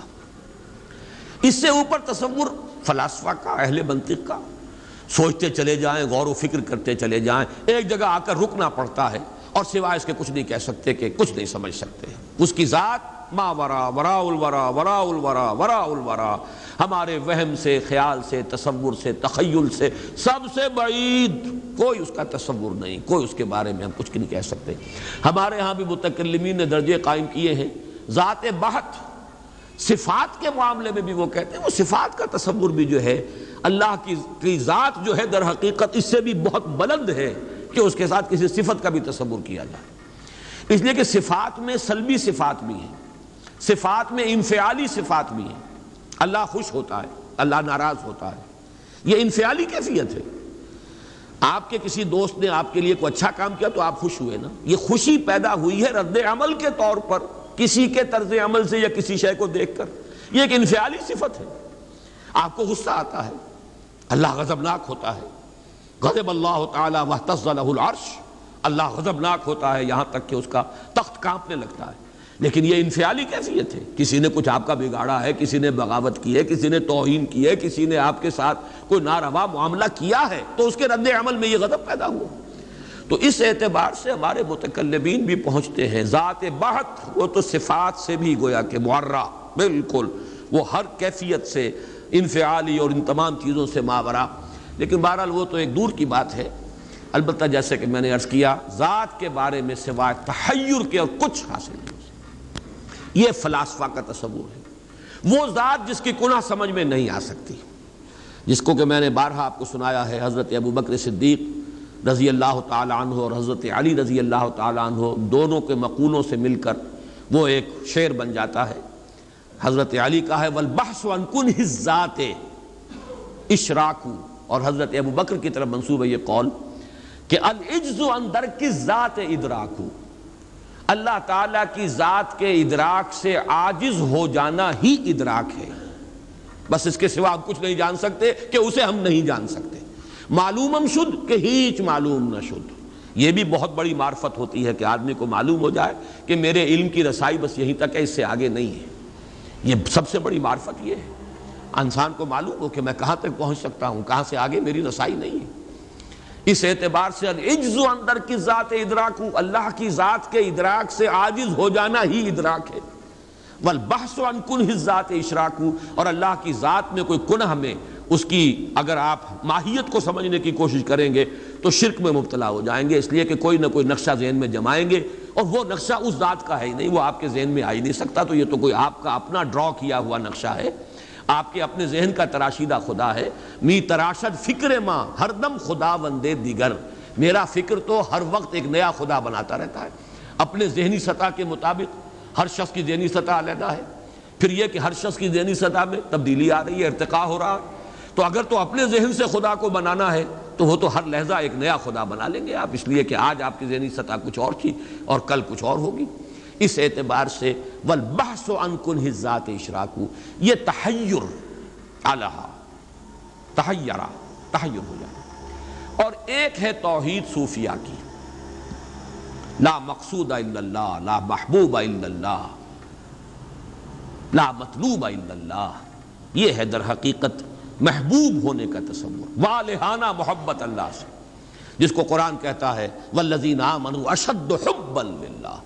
اب یہ کہہ دینا آسان ہے، لیکن یہ کہ اس محبت کی تو کوئی اگر رمز شناسی بھی جو ہے انہی کو ہوگی جنہیں کوئی نہ کوئی اس کی کوئی تجربہ ہوا ہو، ورنہ یہ ہے کہ ذہناً مان لینا، عقلاً مان لینا یہ کچھ اور شے ہے، اور واقعتاً انسان کے جذباتی ارتکاز ہو جائے، محبت کا ارتکاز اللہ کی ذات پر، تو یہ والذین آمنوا اشد حبا للہ، تو والہانہ، ان تمام کو جمع کیجئے تو لفظ الہ بنتا ہے۔ اور انسان، یہ میں نے ڈاکٹر رفیع الدین کے حوالے سے اس فلسفے کو بارہا بیان کیا، آج صرف حوالہ دے رہا ہوں کہ چونکہ فطرت انسانی میں یہ طلب ہے، لہذا اگر کوئی انسان اللہ کی ذات تک نہیں پہنچ پاتا، معرفت کا قصور رہ گیا، کمی رہ گئی، تو کسی نہ کسی کو اللہ بنائے گا اور اس کو پوجے گا، یہ اس کی مجبوری ہے۔ جیسے آپ کا پیٹ کھانے کو مانگتا ہے، اعلیٰ غذا مل جائے تو کیا کہنے، نہیں ملے گے تو سوکھی روٹی بھی کھائیں گے آپ، یہاں تک کہ ہو سکتا ہے کہ آپ کوئی لاش پڑی ہوئی ہو مردار، اس کے اندر بھی منہ مارے، بھوک کی شدت۔ شریعت اگر اجازت دیتی ہے فَمَنِ اسْتُرَّ غَيْرَ بَاغٍ وَلَا عَادٍ فَلَا إِثْمَ عَلَيْهِ، اور بار بار یہ آ رہا ہے، تو آخر کوئی حقیقت ہے کہ مردار کو بھی کھاتا ہے انسان۔ اور یہ آپ نے کہانیاں پڑھی ہوں گی، کوئی جہاز میں سے گر گیا، کوئی کہیں اور ہو گیا، اور اتنے عرصے وہ رہا کہیں ویرانوں میں، کیا کیا چیزیں اس نے کھائیں جس پر کہ اس نے پھر گزارا کیا ہے، تو وہ ساری چیزیں سامنے آ جائیں گی۔ اس لیے کہ طلب ہے، اس طلب کو پورا کرنا ہے. اچھی شے ملے گی تو کیا کہنے, نہیں ملے گی تو کوئی گھٹیا شے جو ہے وہ طلب تو پوری کرنی ہو. اسی طرح کسی کو پوجنا, کسی سے محبت کرنا, کسی کو اپنا مطلوب بنانا, کسی کو آدرش بنانا, کسی کو آئیڈیل بنانا, کسی کو نسب العین بنانا, یہ فطرت انسانی کا تقاضا ہے. اگر خدا کو نہیں بناؤ گے کسی اور شے کو بناؤ گے, خدا کو نہیں بناؤ گے اولاد کو بناؤ گے, خدا کو نہیں بناؤ گے پیسے کو بناؤ گے, خدا کو نہیں بناؤ گے شہرت کو بناؤ گے. اللہ مطلوب و مقصود نہیں بنے گا تو دنیاوی وجاہت بن جائے گی, نام ہو جائے میرا, دولت ہو جائے میرے پاس, کوئی نہ کوئی شے. وطن کو بنا لو گے, وطن پر نثار ہوگے, وطن پر جانے نچھاور کرو گے, وطن کے لیے جیو گے, وطن کے لیے مرو گے. قومیت کو بنا لو گے, قومیت کے لیے گندا سا گندا کام بھی کر جاؤ گے اور اعلیٰ سے اعلیٰ قربانی بھی دے جاؤ گے. قومیتوں کے لیے کیا نہیں ہوتا. قومیت ہو, وطنیت ہو, کوئی آئیڈیل ہو, کسی نہ کسی شے کو ہر باشعور انسان وہ اپنا مطلوب و مقصود بناتا ہے لا محالہ. بس مبارک ہے وہ, کامیاب ہے وہ جن کا ذہن, جن کی معرفت ذات باری تعالیٰ تک پہنچ جائے. وہی محبوب, وہی مطلوب. لا مطلوب الا اللہ, لا مقصود الا اللہ, لا محبوب الا اللہ. یہ ہے در حقیقت تیسرا تصور. یہ بلند ترین تصور ہے, ذہن میں رکھیے. عامیانہ تصور معبود کا بحیثیت مشکل کشا, بحیثیت رازق, بحیثیت دستگیر, بحیثیت مددگار, یہ ہے معبود کا ایک تصور. یہ ہے عام آدمی کا تصور. وہ عام آدمی اس سطح تک بھی اگر توحید پر آ گیا, اس کے سوا کوئی مشکل کشا نہیں, اس کے سوا کوئی حاجت روا نہیں, اس کے سوا کوئی روزی رساں نہیں, اس کے سوا کوئی مددگار نہیں, اس کے سوا کوئی نہیں کہ جو آپ کو تکلیف سے نجات دے سکے, توحید مکمل ہو گئی اس کی ذہنی سطح یہی ہے. اس سے آگے کا وہ مکلف نہیں ہے. سوچنے سمجھنے والے فلاسفہ, غور و فکر کرنے والے, وہ پھر یہ کہ وہ ذات جس کو نہیں سمجھ سکتے, بس ہے. جس پہ این بردان کہ ہست ہے ضرور, کیا کیسا ہے, کون ہے, یہ ہم نہیں جانتے. دور بینان بارگاہ الست جو ازیں پہ نہ بردان کہ ہست ہے ضرور, کوئی نہ کوئی ہے. یہ جس کو کہ میں نے اقبال کے حوالے سے آپ کو بتایا کہ اقبال کہتے ہیں کہ کائنات کانسیپٹ ہے, گاڈ از پرسیپٹ.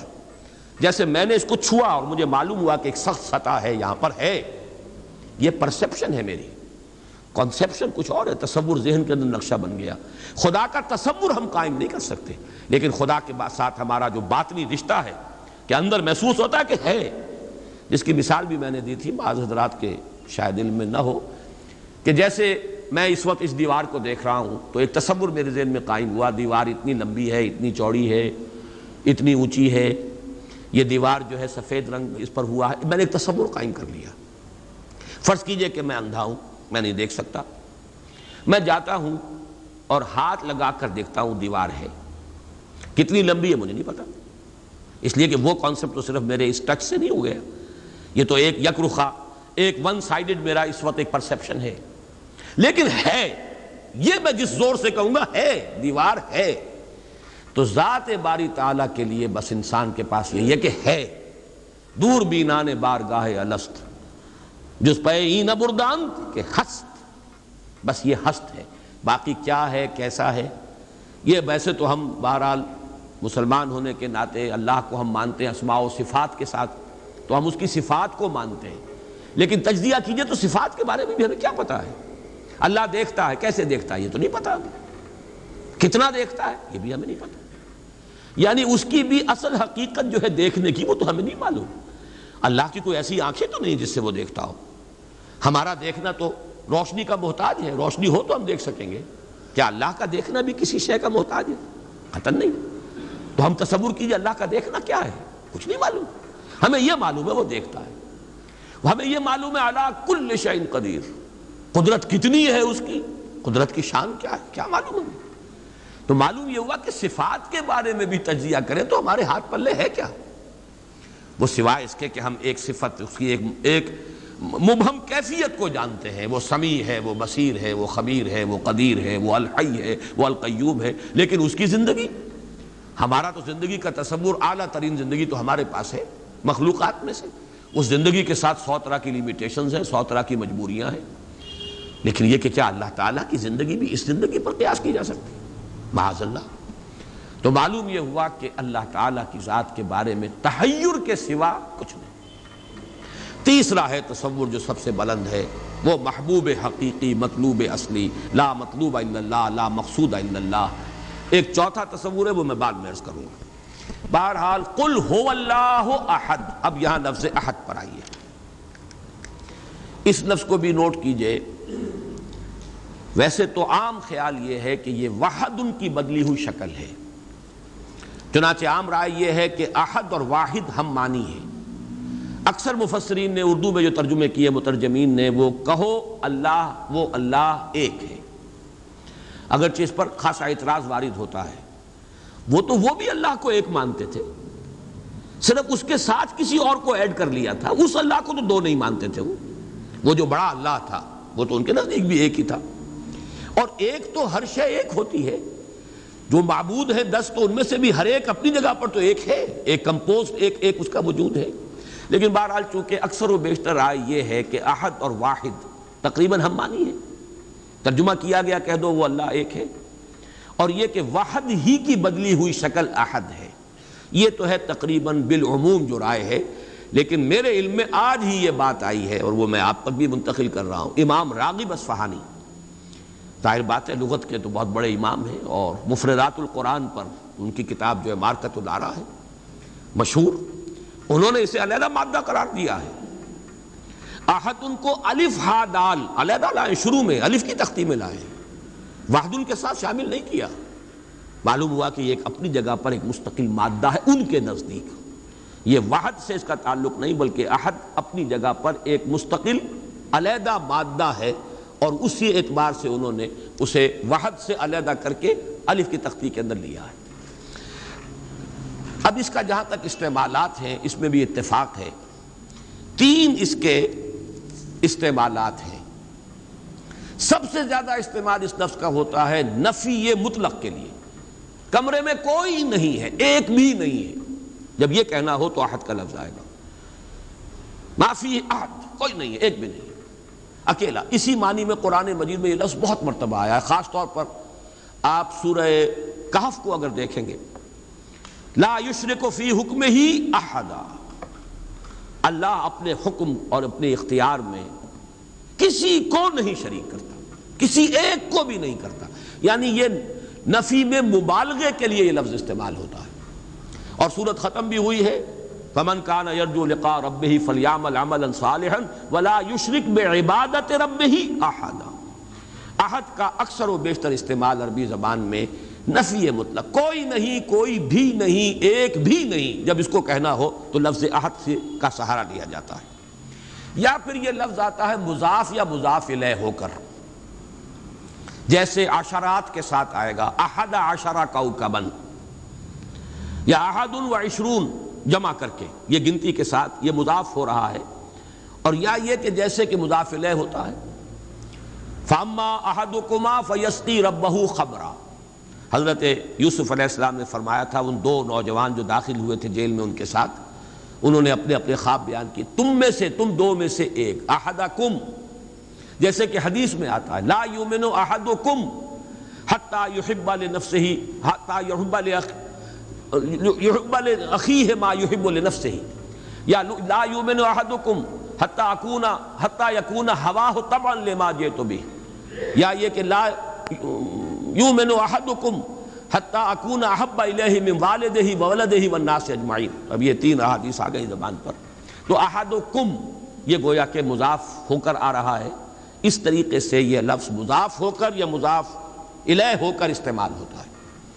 صرف قرآن مجید میں یہ لفظ ذات باری تعالیٰ کے لیے علیحدہ سے مستقل ایک صفت کے طور پر آیا ہے، قل هو اللہ احد۔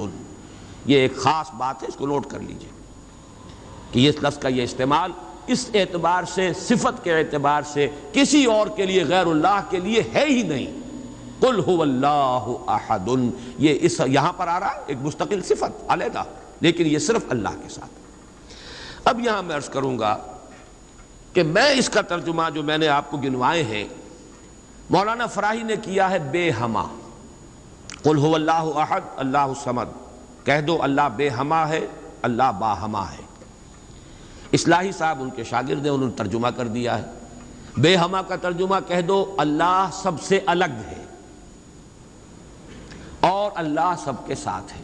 صمد اللہ سب کے ساتھ ہے، باہما اور احد بے ہما اللہ سب سے الگ ہے۔ عام طور پر اردو مترجمین، شیخ الہند کو بھی میں نے دیکھا، مولانا اشرف علی تھانوی رحمہم اللہ دونوں کو دیکھا، کہہ دو اللہ ایک ہے۔ لیکن یہ کہ بہرحال میرا مزاج، میرا ذوق اس ترجمے کو قبول نہیں کرتا۔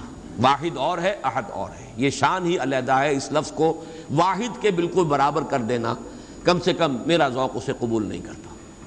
ویسے قرآن میں وہ لفظ بھی آیا اللہ کے لیے، الواحد القہار، للہ الواحد القہار، واحد ہے، الواحد ہے، لیکن احد یہ شے ہی اور ہے۔ بہت قریب گئے ہیں مولانا مودودی، وہ لفظ لائے ہیں، کہہ دو اللہ یکتا ہے۔ یکتا کا لفظ میرے نزدیک بہت قریب کی تعبیر ہے، لیکن میں اس کو ایک خاص، میرا چونکہ اپنی ایک رائے ہے اس کے اعتبار سے اس کا میں ترجمہ کر رہا ہوں، کہہ دو اللہ اکیلا ہے۔ اکیلا وہ ہے جس کے ساتھ کوئی نہیں۔ اکیلا کس اعتبار سے؟ یہ ہے اصل میں وہ نقطہ۔ اللہ ایک تو اس اعتبار سے اکیلا ہے کہ وہ صرف ایک اکیلا واحد معبود ہے اور کوئی معبود اس کے ساتھ نہیں۔ سورہ کافرون کے ساتھ جب آپ جوڑیں گے تو یہ تصور نمایاں ہو کر سامنے آئے گا۔ میرا اللہ وہ اللہ ہے جو اکیلا ہے، اس کے ساتھ کوئی اور الہ نہیں ہے۔ لا الہ الا اللہ، اللہ کے سوا کوئی معبود نہیں۔ یہ در حقیقت مفہوم بنا قل هو اللہ احد۔ بات وہی ہے جو لا الہ الا اللہ میں کہی گئی ہے، لیکن یہ کہ یہاں پہ اسلوب بدل گیا، قل هو اللہ احد، وہ اکیلا ہے، کوئی اس کے ساتھ نہیں۔ لیکن اسی کا ایک انتہائی بلند مقام ہے۔ مقام وہ خطرناک ہے، عام لوگوں کی ذہن سے ذرا بلند تر، اسی لیے عوام اس کے بارے میں مغالطوں میں مبتلا ہوتے ہیں۔ اور آج کل کا ہمارا ایک بہت بڑا طبقہ چونکہ زیر اثر ہے کچھ ایسے مفکرین کے کہ جن کا ذوق وہ نہیں تھا جو اس سطح کا ہو جو میں ابھی عرض کر رہا ہوں، لہذا وہ اسے شرک سے بھی تعبیر کر بیٹھتے ہیں، اور وہ ہے توحید وجودی۔ وہ اکیلا ہے، اکیلا ایمانی کہ وجود حقیقی صرف اس کا ہے۔ یہ توحید وجودی جس کو میں تفصیل سے بیان کر چکا ہوں سورہ حدید میں، هو الاول والآخر والظاہر والباطن، وہی پہلا، وہی آخر، وہی ظاہر، وہی باطن، وہی وہ، اور کوئی ہے ہی نہیں۔ جو نظر آ رہے ہیں حقیقت میں نہیں ہے۔ کل ما فی الکون وہم او خیال او عکوس فی المرایا او ظلال، کل جو کچھ نظر آتا ہے موجودات میں یہ وہم ہے یا خیال ہے، یا جیسے شیشے میں عکس نظر آتا ہے، آپ ادھر کھڑے ہیں ادھر بھی نظر آ رہے ہیں، وہاں تو کوئی نہیں ہے، ادھر ہی ادھر ہے جو ہے، جو کوئی نہیں ہے وہاں، نظر تو آ رہا ہے۔ اور عکوس فی المرایا او ظلال، یا سایہ ہے، درخت کی شاخ اوپر ہے، سایہ نیچے پڑ رہا ہے، سایہ کا کوئی وجود نہیں، لیکن نظر تو آ رہا ہے۔ جس کو کہ حضرت مجدد الفسانی نے فرمایا کہ ای اثر خداوندی است کہ معدوم را موجود می نمائند، یہ معدوم ہے کائنات، حقیقت میں موجود نہیں ہے، لیکن اس کو اللہ تعالیٰ نے موجود کر کے دکھا دیا ہے، نظر آ رہا ہے۔ یا جیسے وہ آتشی دائرے کی مثال میں نے دی ہے بارہا، یہ حضرت مجدد کی دی ہوئی مثال ہے کہ اگر آپ ایک قندیل لے لیں، لکڑی ہے ایک لمبی، اس کے ایک سرے کے اوپر آپ نے کپڑا باندھا، تیل ڈال دیا، مٹی کا آگ لگا دی، یہ شعلہ جوالا ہے، اب اس لکڑی کو تیزی کے ساتھ دائرے میں حرکت دیجئے، دیکھنے والوں کو آتشی دائرہ نظر آئے گا، جبکہ آتشی دائرے کا کوئی وجود نہیں۔ وجود آپ کو معلوم ہے صرف اس ایک نقطے کا ہے، وہ ایک شعلہ جوالا ہے حقیقی۔ یہ دائرہ جو نظر آ رہا ہے، نظر آ رہا ہے، ہر چند کہیں کہ ہے، نہیں ہے، اس کا وجود کوئی نہیں، نظر تو آ رہا۔ تو اپیئرنس اینڈ ریئلٹی، یہ بڑی مارکت الآرا کتاب ہے فلسفے کی۔ یہ در حقیقت جو کچھ نظر آ رہا ہے یہ ایک سراب ہے، حقیقت یہ نہیں ہے۔ حقیقی وجود صرف اللہ کا۔ اس کو میں یعنی وجود کے اعتبار سے توحید وجودی، یعنی میں نے جو ابھی گنوایا تھا، لا معبود الا اللہ، لا مطلوب الا اللہ، لا مقصود الا اللہ، لا محبوب الا اللہ، لا موجود الا اللہ، یہ وہ توحید وجودی ہے۔ شاہ ولی اللہ دہلوی رحمۃ اللہ علیہ فرماتے ہیں کہ یہ ہے توحید کی بلند ترین منزل، اور یہاں آ کر وحدت الوجود اور وحدت الشہود ایک ہو جاتے ہیں، ان میں کوئی فرق نہیں، تعبیر کا فرق ہے۔ چونکہ میری یہ رائے ہے، لیکن یہ فلسفے کا مسئلہ ہے، میں اس کو بیان نہیں کرنا چاہتا۔ قرآن مجید میں یہ مسئلہ یا سورہ حدید کی اس آیت میں آیا ہے، قرآن سے باہر سے بات نہیں کر رہا ہوں، لیکن یہ کہ ہر شخص کے ذوق کی چیز نہیں ہے، ہر شخص کا یہ نہ مزاج ہے، نہ ذوق ہے، نہ اس میں استعداد ہے، نہ صلاحیت ہے کہ ان مسائل پر غور کرے۔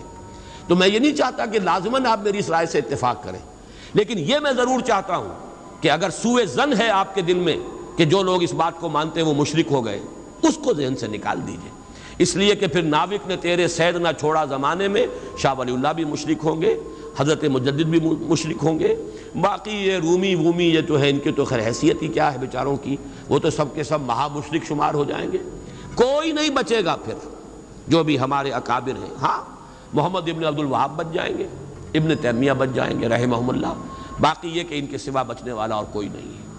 تو یہ توحید وجودی یا وحدت الوجود یا وحدت الشہود میرے نزدیک قل هو اللہ احد، کہہ دو وہ اللہ ہے اکیلا تنہا۔ مجھے وہ بار بار جب میں سوچ رہا تھا قیس جنگل میں اکیلا ہے مجھے جانے دو، خوب گزرے گی جو مل بیٹھیں گے دیوانے دو، اللہ اکیلا ہے۔ اور واقعہ یہ ہے، یہ تصور جو ہے اگرچہ بہت بلند ہے، لیکن کبھی اگر اس کے کہیں کناروں تک بھی رسائی ہو جائے انسان کی تو اس کی جو ایک وسعت پیدا ہوتی ہے اس کے ذہن میں، اس کا مینٹل ہورائزن وہ جو اس قدر وسیع ہو جائے گا، وہ اس کا تصور وہ شخص نہیں کر سکتا کہ جس کا کوئی بھی اس کے حاشیہ خیال میں یہ بات نہ آ سکتی۔ لیکن اس کا یہ مفہوم اگر نکال لیا جائے، عام لوگوں نے یہ سمجھا اس کا مطلب ہر شے خدا ہے، اگر کوئی شے موجود نہیں جبکہ تجھ بن نہیں کوئی موجود، پھر یہ ہنگامہ ہے خدا کیا ہے؟ کچھ نہیں ہے، نہیں ہے۔ یہ اصل میں جو وحدت الوجود ہے وہ یہ نہیں ہے کہ یہ سب چیزیں خدا ہیں، بلکہ یہ کہ خدا ہی ہے، باقی کچھ موجود نہیں، جو کچھ نظر آ رہا ہے وہ توہم ہے، خیال ہے، یہ صرف اپیئرنس ہے، اور اپیئرنس آپ کو معلوم ہے ہر وقت بدلنے والی شے ہے، painter high, every thing is changing, یہ سب ٹرانزینٹ چیزیں ہیں کہ جو گزر رہی ہیں، جیسے لہریں ہیں، لہر نظر آتی ہے لہر ہے، لیکن یہ کہ یہ بالکل عارضی سا ایک وجود ہے، اعتباری سا وجود ہے، لہر کا حقیقت میں کوئی وجود نہیں ہے۔ اسی طریقے سے یہ کائنات ہے، تو یہ نہیں ہے کہ جو کچھ ہے وہ خدا ہے، معاذ اللہ، یہ ہماوست ہے، اور یہ در حقیقت کفر بھی بن جاتا ہے، شرک بھی بن جاتا ہے۔ لیکن توحید وجودی یا وحدت الوجود یہ بالکل مختلف شے ہے، اور میرے نزدیک اس آیہ مبارکہ کا اصل مدلول یہ ہے، قل هو اللہ احد، بلند ترین توحید توحید وجودی، لا معبود الا اللہ سے لے کر لا موجود الا اللہ، اس لیے کہ احد کا لفظ واحد نہیں ہے، اکیل یکتا، لیکن اس سے بھی آگے بڑھ کر جو ترجمہ میں کر رہا ہوں وہ یہ ہے کہ کہہ دو اللہ اکیلا ہے، کوئی اس کے ساتھ نہیں۔ جیسے کہ غالباً حضرت بایزید بسطامی کے بارے میں آتا ہے کہ ان کی محفل تھی تو ان کا کوئی مرید جو تھا اس نے ایک عجیب کیفیت ہوتی ہے انسان کی، اس کیفیت میں ایک جملہ کہا، وہ بھی زمانہ کیسا ہوگا جبکہ اللہ ہی تھا اور کچھ نہ تھا۔ اب ایک تصور ہے نا، اب تو کائنات ہے، یہ ہے، آسمان ہے، زمین ہے، ستارے ہیں، سیارے ہیں، سب کچھ ہے، وہ بھی زمانہ ہوگا جبکہ اللہ ہی تھا اور کچھ نہ تھا۔ تو وہ بایزید بسطامی یا جو دوسرے بزرگ کوئی ہو سکتے ہیں، اگر مجھے نام کا اس وقت مغالطہ ہو رہا ہو، انہوں نے اسی کیف کے عالم میں جواب دیا، الان کما کان، میرے عزیز اب بھی ایسا ہی ہے، اللہ ہی ہے اور کچھ نہیں ہے، جیسے پہلے تھا جس کا تم تصور کر رہے ہو، اب بھی حقیقت میں وہی ہے۔ اس کو میں ذرا اور آسان کر دوں تاکہ جو نسبتاً یعنی سادہ مزاج حضرات ہیں ان کی سمجھ میں بھی یہ بات آ جائے، کسی مغالطے میں مبتلا نہ ہو۔ دیکھیے جب ہم کہتے ہیں لا محبوب الا اللہ، کیا معنی ہے اس کے؟ یہ معنی تو نہیں ہے کہ اولاد سے محبت نہ کرو، یہ تو دین کی تعلیم نہیں ہے۔ معنی کیا ہے؟ ساری محبتوں سے بالا تر محبوب حقیقی صرف اللہ ہو جائے۔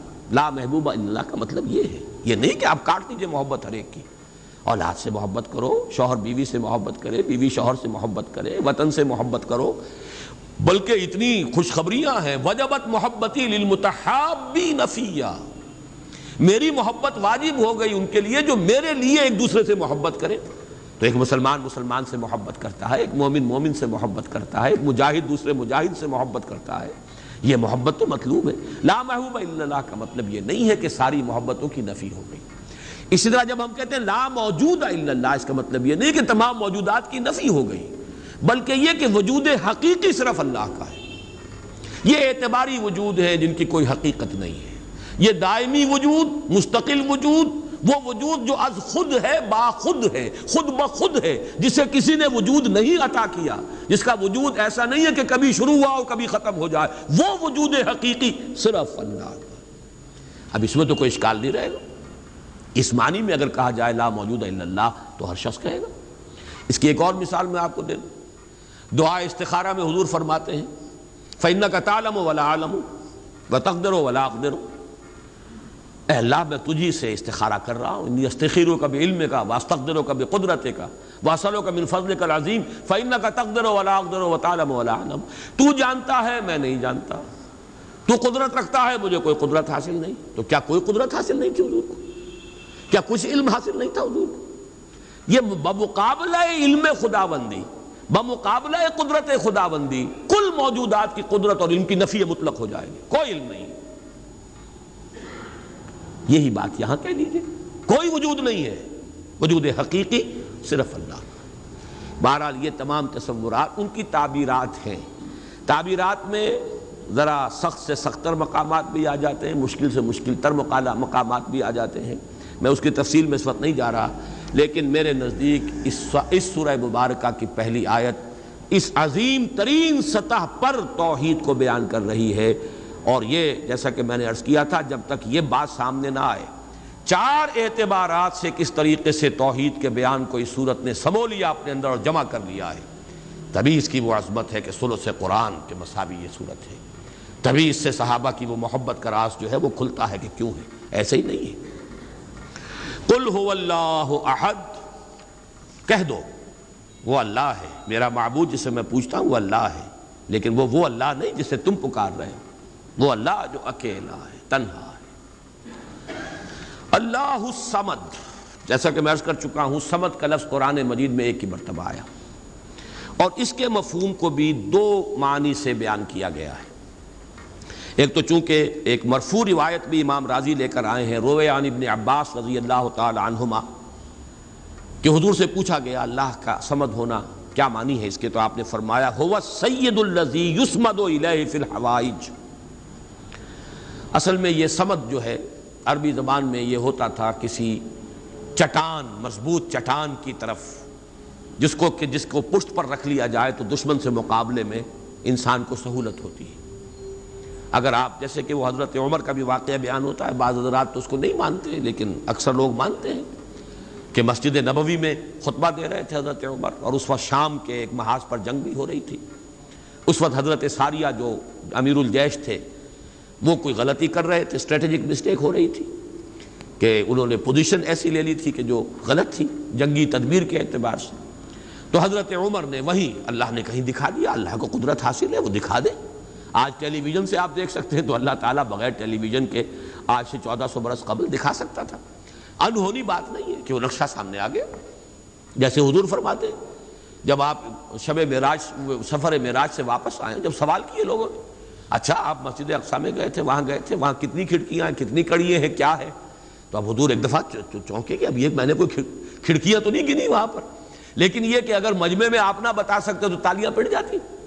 اس وقت اللہ نے فوراً وہ جو ہے لا کر سامنے کھڑا کر دیا وہ نقشہ، اور حضور دیکھ دیکھ کر بیان کرتے رہے یہ ایسا ہے ایسا ہے۔ تو یہ تو در حقیقت بالکل اللہ کی قدرت سے ہرگز کوئی اس میں بعد نہیں ہے۔ تو حضرت عمر نے وہی فرمایا ہے اور صحابہ نے سنا ہے، یا ساریۃ الجبل، یا ساریۃ الی الجبل، اے ساریہ کیا غضب کر رہے ہو، غلطی کر رہے ہو، پہاڑ کی طرف جاؤ، پہاڑ کو پشت پر رکھو۔ پہاڑ پشت پر ہو تو آپ پشت کی طرف سے اب محفوظ ہو گئے، آپ یکسو ہو کر سامنے سے دشمن کا مقابلہ کر سکتے، اور اگر اندیشہ رہے کہ کہیں پیچھے سے کوئی حملہ آور نہ ہو جائے تو وہ توجہات جو ہیں وہ منقسم رہیں گی۔ بہرحال یہی معاملہ ہے صمد کا، وہ ہستی جس کی طرف رجوع کیا جائے، جس کو پناہ گاہ سمجھا جائے، جس کی طرف اپنی مشکلات کے اندر رجوع کیا جائے، اور اس اعتبار سے پھر وہی مطلوب بن جاتا ہے، وہی مقصود بن جاتا ہے، وہی محبوب بن جاتا ہے، اسی کی عزت کی جاتی ہے، اسی کی تکریم ہوگی، اسی کا اعزاز ہوگا، اس کے سامنے انسان جو ہے وہ اپنے آپ کو جھکائے گا، جس بڑے بڑے سردار. تو یہ سمد جو ہے اس معنی میں، اور ایک سمد وہ شے ہے جس کو کھوکھلی نہ ہو، لا جوف لہو، بہت مضبوط اپنی جگہ پر توانا چٹان.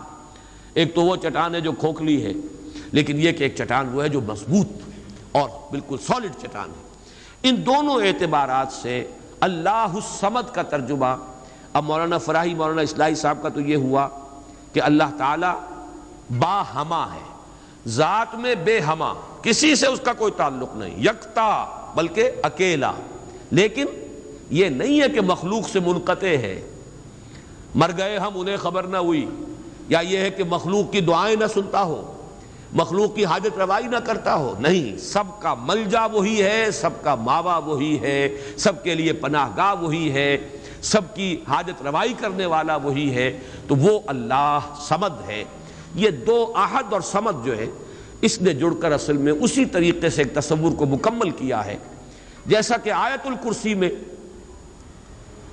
اللہ لا الہ الا ہو الحی القیوم، الحی اور القیوم، الحی از خود زندہ، زندہ جاوید، اور قیوم باقی پوری کائنات کو تھامے ہوئے، سنبھالے ہوئے. پوری موجودات کا یہ سارا سلسلہ یہ محتاج ہے اللہ کا. اس کی میں نے پہلے بیان کی ہے، بہترین تمثیل وہ ہے جو مولانا مناظر حسن گیلانی رحمۃ اللہ علیہ نے دی ہے. ربط الحادث بالقدیم کی مثال، اللہ کی ذات اور اس کائنات کے درمیان ربط اور تعلق کیا ہے. انہوں نے مثال دی ہے کہ آپ اپنے ذہن میں نقشہ قائم کیجئے، تاج محل کا نقشہ. جس نے تاج محل دیکھا ہو، چلیے آپ نے مینار پاکستان دیکھا، مینار کے پاکستان کا تصور کیجئے، ذہن میں نقشہ قائم کیجئے. یہ ذہن میں جو نقشہ قائم ہوا ہے، آپ اس کے اوپر بھی ہیں، باہر بھی ہیں، اندر بھی ہیں، پیچھے بھی ہیں، نیچے بھی ہیں، آپ ہی آپ ہیں. وہ تو اس کا وجود ہی کوئی نہیں، لیکن ہے ذہن کے اندر ایک تصور قائم ہے اس وقت. اور یہ تصور اسی وقت تک قائم رہے گا جب تک کہ آپ کے ذہن کا ارتکاز ہے، توجہ اس پر ہے. توجہ ہٹی نہیں کہ اس کا کوئی وجود ہے ہی نہیں، وجود ختم. بالکل یہی معاملہ اس کائنات کا، یہ سارا سلسلہ اس کا قیوم اللہ ہے، تھامے ہوئے، اسی کی توجہ، اسی کی عنایت، اسی کی ربوبیت، اسی کی خبرگیری، اسی کی تدبیر، یہ سب اس کو تھامے ہوئے.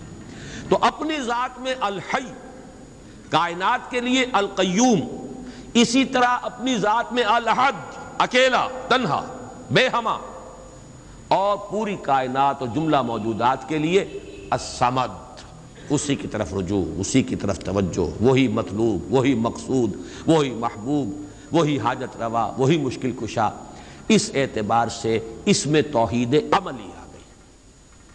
اسی سے مانگو، اسی سے پناہ طلب کرو، اسی کی طرف توجہ کرو. انی وجہت وجہی للذی فطر السماوات والارض، اسی سے لو لگاؤ، اسی سے حاجت روائی کے لیے سوال کرو، اسی کے سامنے مشکلات پیش کرو. یہ جو ہے پھر اسی کی عبادت کرو، اسی کی اطاعت کرو، اسی کی بندگی کرو، اسی کی توقیر کرو، اسی کی تعظیم کرو. یہ تمام چیزیں کہ جو عمل میں آ جائیں گی، وہ توحید وجودی، یہ توحید عملی. قل هو اللہ احد اللہ الصمد. تیسری آیت میں ہے توحید ذاتی، لم یلد ولم یولد. میں شرک کے مختلف اقسام کے ضمن میں جو 6 کیسٹ ہیں، اللہ کا شکر ہے بہت دنیا میں عام ہوئے ہیں، اس میں یہ تقسیم بیان کر چکا ہوں. شرک فی الذات، شرک فی الصفات، اور شرک فی العمل یا شرک فی الحقوق. یہ 3 شرک ہیں. شرک فی العبادت، یہ تیسری جو نوعیت ہے، اس کے لیے شرک فی الحقوق بھی کہا جا سکتا ہے. اسی کا حق ہے کہ اس کی عبادت کی جائے، اور اسی کو اس کو شرک عملی بھی کہہ سکتے ہیں. بہرحال شرک عملی کی جڑ کاٹ دی اللہ الصمد. پہلا جو توحید کا درجہ ہے وہ بہت بلند ہے، بہت اونچا ہے. یہ حکماء اور فلاسفہ کی بھی چوٹی کے لوگ، جہاں حکمت اور تصوف دونوں چیزیں جا کر جڑ جاتی ہیں، وہ ایک مقام ہے. خالص فلسفہ بھی انسان کو کہیں نہیں لے کے جاتا، اور عقل اور فکر کی بلندی نہ ہو تو تصوف بھی محض نفسیاتی ریاضتیں بن کر رہ جاتی ہیں، سائیکولوجیکل ایکسرسائزز کے سوا کچھ نہیں رہتا. اصل تصوف جس کا میں قائل ہوں وہ ہے کہ جو فکر اور فلسفے کی بھی انتہا ہو، اور پھر اس کے ساتھ یہ جو اللہ کے ساتھ انسان کا قلبی، ذہن اور قلب دونوں کے اتحاد کے ساتھ اللہ کے ساتھ ایک رابطہ. بہرحال تو یہاں جو تیسرا شرک ہے، اور جو ہمارے اس شرک کے بیان میں آتا ہے نمبر 1 پر، بدترین شرک، شرک فی الذات. اس کی بدترین صورت، فلسفیانہ صورت تو وہ ہے ہماوست، اللہ ہی نے اس کائنات کا روپ دھار لیا ہے۔ برف تھا پگھل کر پانی بن گیا، اللہ تھا اس نے ہی اس کائنات کا روپ دھار لیا۔ اب اللہ کہاں ہے؟ یہی کائنات اللہ ہے۔ اللہ پانی تھا وہی تو بھاپ بن گیا، اب پانی کہاں ہے؟ یہ بھاپ ہی تو پانی ہے۔ ایک یہ شکل ہے، یہ بدترین صورت ہے شرک فی الذات کی، یہ ہے وہ ہماوست، یہ جس میں کہ ہر شے خدا بن گئی، اس لیے کہ خدا ہی نے در حقیقت یہ صورت اختیار کر لی۔ یا پھر مذہبی میدان میں یہ شرک آیا ہے اللہ کے لیے بیٹا بیٹی۔ بیٹا بیٹی ایک تو یہ سمجھیے اولاد جو ہے وہ جز ہوتا ہے۔ اولاد کیا ہے؟ باپ کا ایک نطفہ ہے، اسی سے تو اسی نے ڈیولپ ہو کر ایک شکل اختیار کی ہے نا۔ اور پھر وہ کفو ہوتا ہے برابر کا۔ سید باپ ہے تو بیٹا بھی تو سید ہی ہوا نا، مغل باپ ہے تو بیٹا بھی مغل ہے، اسی طریقے سے گھوڑا ہے تو بیٹا بھی گھوڑا ہی ہے۔ وہ تو جنس جو ہے اس میں کفو جس کو کہتے ہیں ہم، برابری کا معاملہ یہ ہے اولاد کے اندر، اس سے زیادہ برابری کا اور کوئی تصور نہیں ہے۔ اس پہلو سے لم یلد ولم یولد نے جڑ کاٹی ہے ان تصورات کی کہ حضرت مسیح کو خدا کا بیٹا بنا دیا گیا، کسی نے حضرت عزیر کو خدا کا بیٹا بنا دیا، ملائکہ کو اہل عرب جو ہے خدا کی بیٹیاں قرار دے رہے ہیں۔ یہ بیٹا بیٹی کا تصور، جیسے قرآن کہتا ہے کیسے ہو جائے گی اس کی اولاد جبکہ اس کی کوئی جوڑی نہیں، وَلَمْ تَكُنْ لَهُ صَاحِبَةٌ، کوئی تصور نہیں۔ اور عیسائیوں میں تو خیر ایک طبقہ وہاں تک بھی گیا ہے کہ حضرت مسیح کی والدہ حضرت مریم کو بھی الوہیت میں شامل کیا ہے۔ اولین تثلیث تو یہی تھی کہ اللہ اور حضرت مریم اور حضرت عیسیٰ، بعد میں یہ کہ حضرت مریم کو نکال کر اور روح القدس کو شامل کیا گیا، God is father, God is son and the holy ghost یا ہولی اسپرٹ۔ یہ تثلیث ہے جو عام طور پر اب چلتی ہے، لیکن پہلے تو تثلیث کے اندر جیسے کہ قرآن مجید میں بھی ہے حضرت مریم کو بھی انہوں نے شامل کیا تھا۔ اس اعتبار سے نوٹ کیجئے کہ لم یلد ولم یولد یہ در حقیقت توحید ذات، نہ اس نے کسی کو جنا نہ وہ جنا گیا، نہ کوئی اس کے والدین، نہ کوئی اس کی جورو، نہ کوئی اس کی اولاد۔ اس اعتبار سے وہ یکتا، تنہا، اکیلا، یونیک، انگریزی کا لفظ یونیک جو ہے وہ میں سمجھتا ہوں کہ شاید سب سے زیادہ قریب ترین تعبیر کرے گا۔ ایک یونیک ایگزسٹنس ہے جس کو کسی پر قیاس نہیں کیا جا سکتا، لا مثل لہ ولا مثال لہ ولا مثیل لہ، اس کے لیے کوئی مثال نہیں۔ لیس کمثلہ شیء وہو السمیع البصیر، اس کے مثال جیسی بھی کوئی شے نہیں ہے۔ یعنی یہ اب اس سے زیادہ ہماری زبان ہے، عربی زبان بھی تو آخر انسانوں کی زبان تھی، اس میں کسی ایک ایبسولوٹ اور مطلق تصور کو پیش کرنے کی جو لیمیٹیشن ہے وہ نہیں۔ لیسا کمثلہ شیء، اب یہ اس سے زیادہ جو ہے نفی کرنا مثل کی، مثلیت کی، وہ ممکن نہیں۔ اور جیسا کہ میں نے اپنی تقریروں میں بیان کیا ہے، اس شرک پر اللہ کا غضب سب سے زیادہ بھڑکتا ہے، اس لیے کہ یہ تو ذات میں شریک کر دیا آپ نے اللہ کی۔ چونکہ یہ فلسفیانہ ہماوست وغیرہ عرب میں وہاں موجود نہیں تھے، یہ ہندوستان کی بیماریاں تھیں، لہذا قرآن مجید میں اس کا ذکر اس انداز میں نہیں ہے۔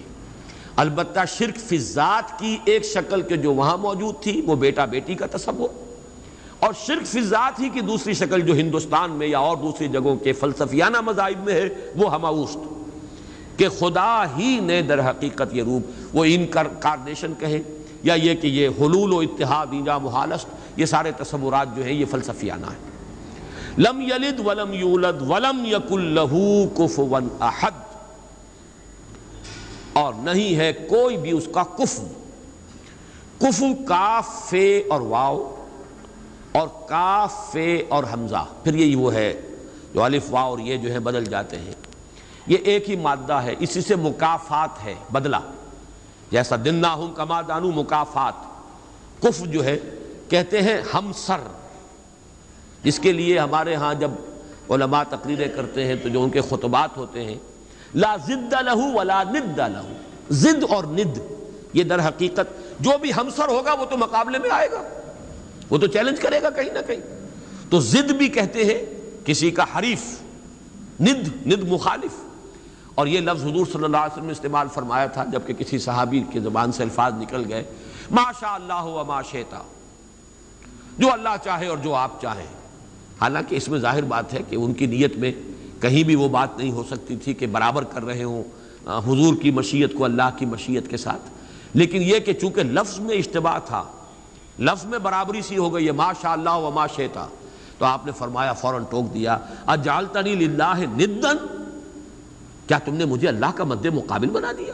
مشیت تو ایک ہی ہے، اسی کی مشیت چلتی ہے، کتنا ہی چاہے انسان، انک لا تہدی من احببت ولکن اللہ یہدی من یشاء، آپ کتنا ہی چاہیں کسی کو ہدایت دینا، آپ کے اختیار میں نہیں ہے کہ جسے چاہیں ہدایت دے دیں، یہ تو اللہ کی مشیت ہے، اس کا اختیار ہے۔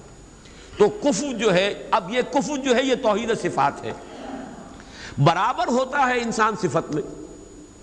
اب جیسے میں نے عرض کیا تھا نا، اور یہ تقریریں میں نے تفصیل سے کی ہوئی ہیں، ہماری مجبوری ہے، ہماری زبان میں الفاظ مشترک ہیں، صفات کے لیے وہی لفظ اللہ کے لیے استعمال ہوگا، وہی لفظ بندوں کے لیے استعمال ہوگا۔ اللہ بھی علیم ہے، انسان بھی علیم ہوتے ہیں، بلکہ علامہ بھی ہوتے ہیں۔ علامہ بہت بڑی شے ہے، حالانکہ واقعہ یہ ہے کہ علم اللہ کے لیے، علم بندے کے لیے، لفظ ایک ہے، زمین و آسمان کا فرق ہے مضمون میں۔ وہ علم ذاتی ہے، وہ علم مطلق ہے، بلا نہایت، اس کی کوئی حدود نہیں ہے۔ وہ علم قدیم ہے، ہمیشہ سے تھا، حادث نہیں ہے۔ اور ہمارا علم، ہمارے سے مراد ہمارا ہو، انبیاء کا ہو، اولیاء کا ہو، کسی کا ہو، بڑے سے بڑے سائنسدان کا ہو، بڑے سے بڑے ولی کا ہو، فرشتوں کا ہو، انبیاء کا ہو، کسی کا ہو، وہ علم یقیناً حادث ہے، قدیم نہیں۔ وہ یقیناً عطائی ہے، ذاتی نہیں۔ وہ محدود ہے، لامحدود نہیں۔ یہ تین جب شرطیں عائد کی جائیں گی اور یہ تینوں مستحضر ہوں، تب اس شرک فی الصفات سے انسان بچتا ہے اور کفر بنا دینے سے انسان بچ سکتا ہے، ورنہ الفاظ میں اشتراک ہو جائے گا۔ اور یہی اشتراک ہے، موجود میں ہم بھی موجود، اللہ بھی موجود۔ ہم کہاں کے موجود؟ اس کا وجود ذاتی، اس کا وجود حقیقی، اس کا وجود مطلق، اس کا وجود قدیم، اس کا وجود قائم و دائم، ہمیشہ ہمیشہ رہنے والا۔ وہ کوئی عطائی وجود نہیں ہے کہ کسی اور نے وجود دیا ہو۔ ہمارا وجود مستعار، دیا ہوا، عطا کردہ۔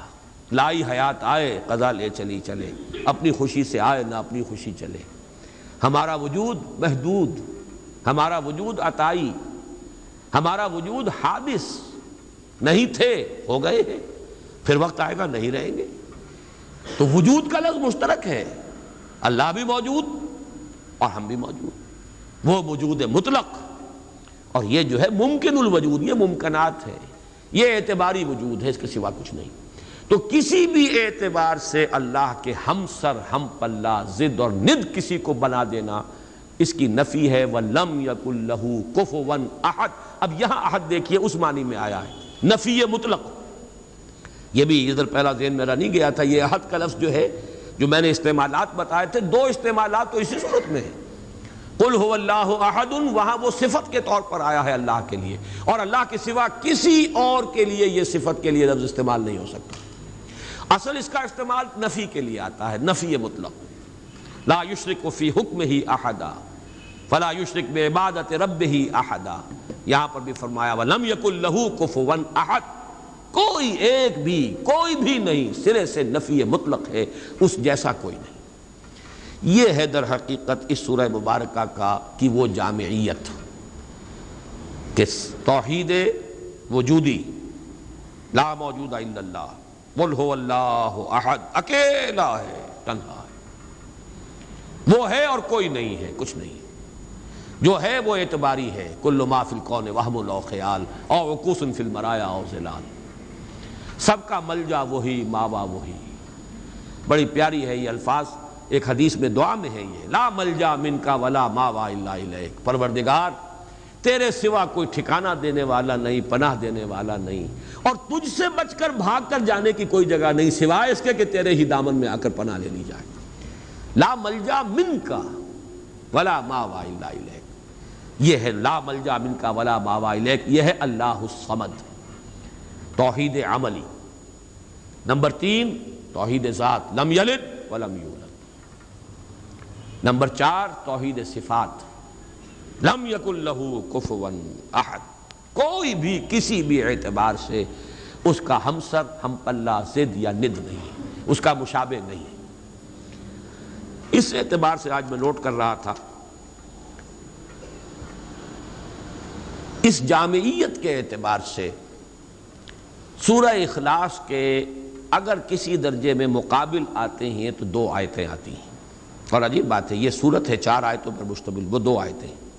ایک آیت کا تذکرہ ہو چکا آیت الکرسی، خود حضور نے فرمایا ہے تمام آیات قرآنیہ کی سردار ہے، اس میں 10 یا 11 جملے بن جاتے ہیں ایک آیت کے اندر، اس لیے کہ بعض حضرات اللہ لا الہ الا ہو، اللہ سے پہلے بھی ہوا کو محذوف مانتے ہیں، ہو اللہ لا الہ الا ہو، گویا کہ پہلا جملہ ہو اللہ ہے، پھر لا الہ الا ہو یہ دوسرا جملہ ہے۔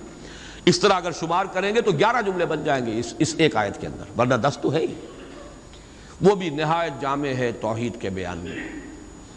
اور تیسرا مقام کہیے یا دوسری آیت جو ہے، اور واقعہ یہ ہے کہ اس کی بھی عظمت کا میرے قلب پر جو نقش ہے بہت گہرا ہے۔ 5 اسلوبوں سے توحید کا بیان ایک آیت میں ہے۔ وَقُلِ الْحَمْدُ لِلَّهِ الَّذِي لَمْ يَتَّخِذْ وَلَدًا وَلَمْ يَكُنْ لَهُ شَرِيكٌ فِي الْمُلْكِ وَلَمْ يَكُنْ لَهُ وَلِيٌّ مِّنَ الذُّلِّ وَكَبِّرْهُ تَكْبِيرًا۔ ایک آیت ہے یہ سورہ بنی اسرائیل کی آخری آیت۔ کہو کل حمد صلی اللہ کے لیے، قل الحمد للہ، کل حمد کل ثنا، یہ بھی توحید ہے اصل میں، نظری علمی توحید۔ جو خیر نظر آ رہا ہے، جو بھی ہم تک بھلائی پہنچ رہی ہے، کسی بھی ذریعے سے آئی ہو، کسی بھی سلسلہ اسباب سے متعلق ہو کر ہم تک پہنچی ہو، اس کا منبع سرچشمہ ذات باری تعالی، لہذا حمد کا سزاوار حقیقی صرف اللہ۔ قل الحمد للہ، توحید کا کلمہ ہے، بہت بڑا کلمہ ہے یہ توحید کا، اتنا بڑا کلمہ ہے کہ حضور نے فرمایا کہ التسبیح نصف المیزان والحمد للہ تملؤہ، سبحان اللہ کہنا جو ہے میزان معرفت خداوندی کا نصف ہو جاتا ہے، اور پورا پلڑا بھر جاتا ہے الحمدللہ سے۔ پھر لم یتخذ ولدا، لم یلد ولم یولد، لم یتخذ ولدا ولم یکن لہ شریک فی الملک، بادشاہی میں اختیار میں کوئی اس کا شریک نہیں، یہ توحید سیاسی۔ ولم یکن لہ ولی من الذل، اور کوئی اس کا ولی کسی کمزوری کی وجہ سے نہیں ہے، دوست اس کے ہیں، تمہارے دوست ہوتے ہیں، تم انہیں پالتے ہو، دوستیوں کو اس لیے پالتے ہو کہ شاید کل کہیں کام آ جائے، ضرورت پڑ سکتی ہے، انسانی معاملات ایسے ہیں، لہذا دوستیاں پالی جاتی ہیں، دوستوں کی غلط فرمائشیں بھی پوری کی جاتی ہیں، ان کے غلط مطالبے بھی پورے کیے جاتے ہیں، یہ کس لیے کہ کنی دبتی ہے آپ کی، اللہ کی کنی کسی سے دبتی نہیں ہے، اس کے ولی ہیں لیکن اس کے کسی ضعف کی وجہ سے نہیں ہے۔ وَلَمْ يَكُنْ لَهُ وَلِيٌّ مِّنَ الذُّلِّ وَكَبِّرْهُ تَكْبِيرًا، اور اس کی تو بڑائی کرو جیسے کہ اس کی بڑائی کا حق ہے۔ یہ آیہ مبارکہ بھی میں نے صرف یہ نوٹ کرا دیا آپ کو کہ اس سورہ مبارکہ کے قریب آتی ہیں اپنی جامعیت کے اعتبار سے یہ آیات، لیکن ظاہر بات ہے کہ سورہ اخلاص ابتدا میں نازل ہوئی، ابھی چہمے گوئیاں شروع ہی ہوئی تھی، یہ کسے پوجتے ہیں، ان کا معبود کون ہے، اس کی شان کیا ہے، اس کی صفات کیا ہے، صف لنا ربک اور انصب لنا ربک، اس کا جواب بہت سادہ الفاظ میں لیکن جامعیت اس کے اعتبار سے جو اپنا منفرد مقام ہے وہ سورہ اخلاص کا ہے، اور جبکہ وہ ہمارے پاس حضور صلی اللہ علیہ وسلم کے اقوال موجود ہیں ثلث قرآن کے مساوی، اللہ تعالیٰ اس سورہ مبارکہ کا صحیح فہم، گہرائی میں اس کا جو قلب کے اوپر، ذہن کے اوپر، ہماری سوچ پر، ہماری نفسیات پر جو اثرات مترتب ہونے چاہیے، اللہ تعالیٰ ان سب سے ہمیں بہرہ مند فرمائے۔ آخر میں ایک لطیفہ سنا دوں، وہ بھی ایک لطیفہ، علمی لطیفہ ہے، یاد رہے گا۔ یہ خاقانی ایک شاعر گزرے ہیں بہت بڑے فارسی کے، ان کا یہ قصہ بیان ہوتا ہے کہ وہ کہیں کسی دعوت میں کسی امیر کے ہاں مدعو تھے، تو وہاں پہلے سے کچھ لوگ بیٹھے ہوئے تھے جو رتبے میں ان سے بڑے کمتر تھے، لیکن یہ کہ جگہ انہیں ایسی ملی کہ جو اس محفل کے اعتبار سے ذرا ان کے اپنے مقام کے اعتبار سے فروغ تھی، تو کچھ جو ذرا ہلکے مزاج کے لوگ تھے جن کی طبیعتوں میں ہلکا پن تھا، وہ انہیں دیکھ دیکھ کے مسکرا رہے تھے کہ آج یہ خاقانی کو کہاں جگہ ملی ہے، کس جگہ بیٹھے ہیں۔ تو انہوں نے ایک شعر کہا ہے، بلکہ 2 شعر۔ گر فروتر نشست خاقانی، نہ مرا عار نہ ترا ادب است، قل هو اللہ کے حمد باری است، تحتا تبت یدا ابی لہب است، کہ اگر قرآن مجید میں قل هو اللہ جیسی صورت جو ہے وہ تبت یدا کے نیچے درج ہے، تبت یدا اوپر رکھی ہوئی ہے، اوپر لکھی ہوئی ہے تو قل هو اللہ کے حمد باری است تحت تبت یدا ابی لہب است. تو اس لیے اگر آج مجھے کہیں مقام جو ہے نچلا مل گیا ہے نشست کے اعتبار سے تو اس میں میرے لیے کوئی عار نہیں، تمہارے لیے کوئی عزت کی بات نہیں. بہرحال یہ صرف ایک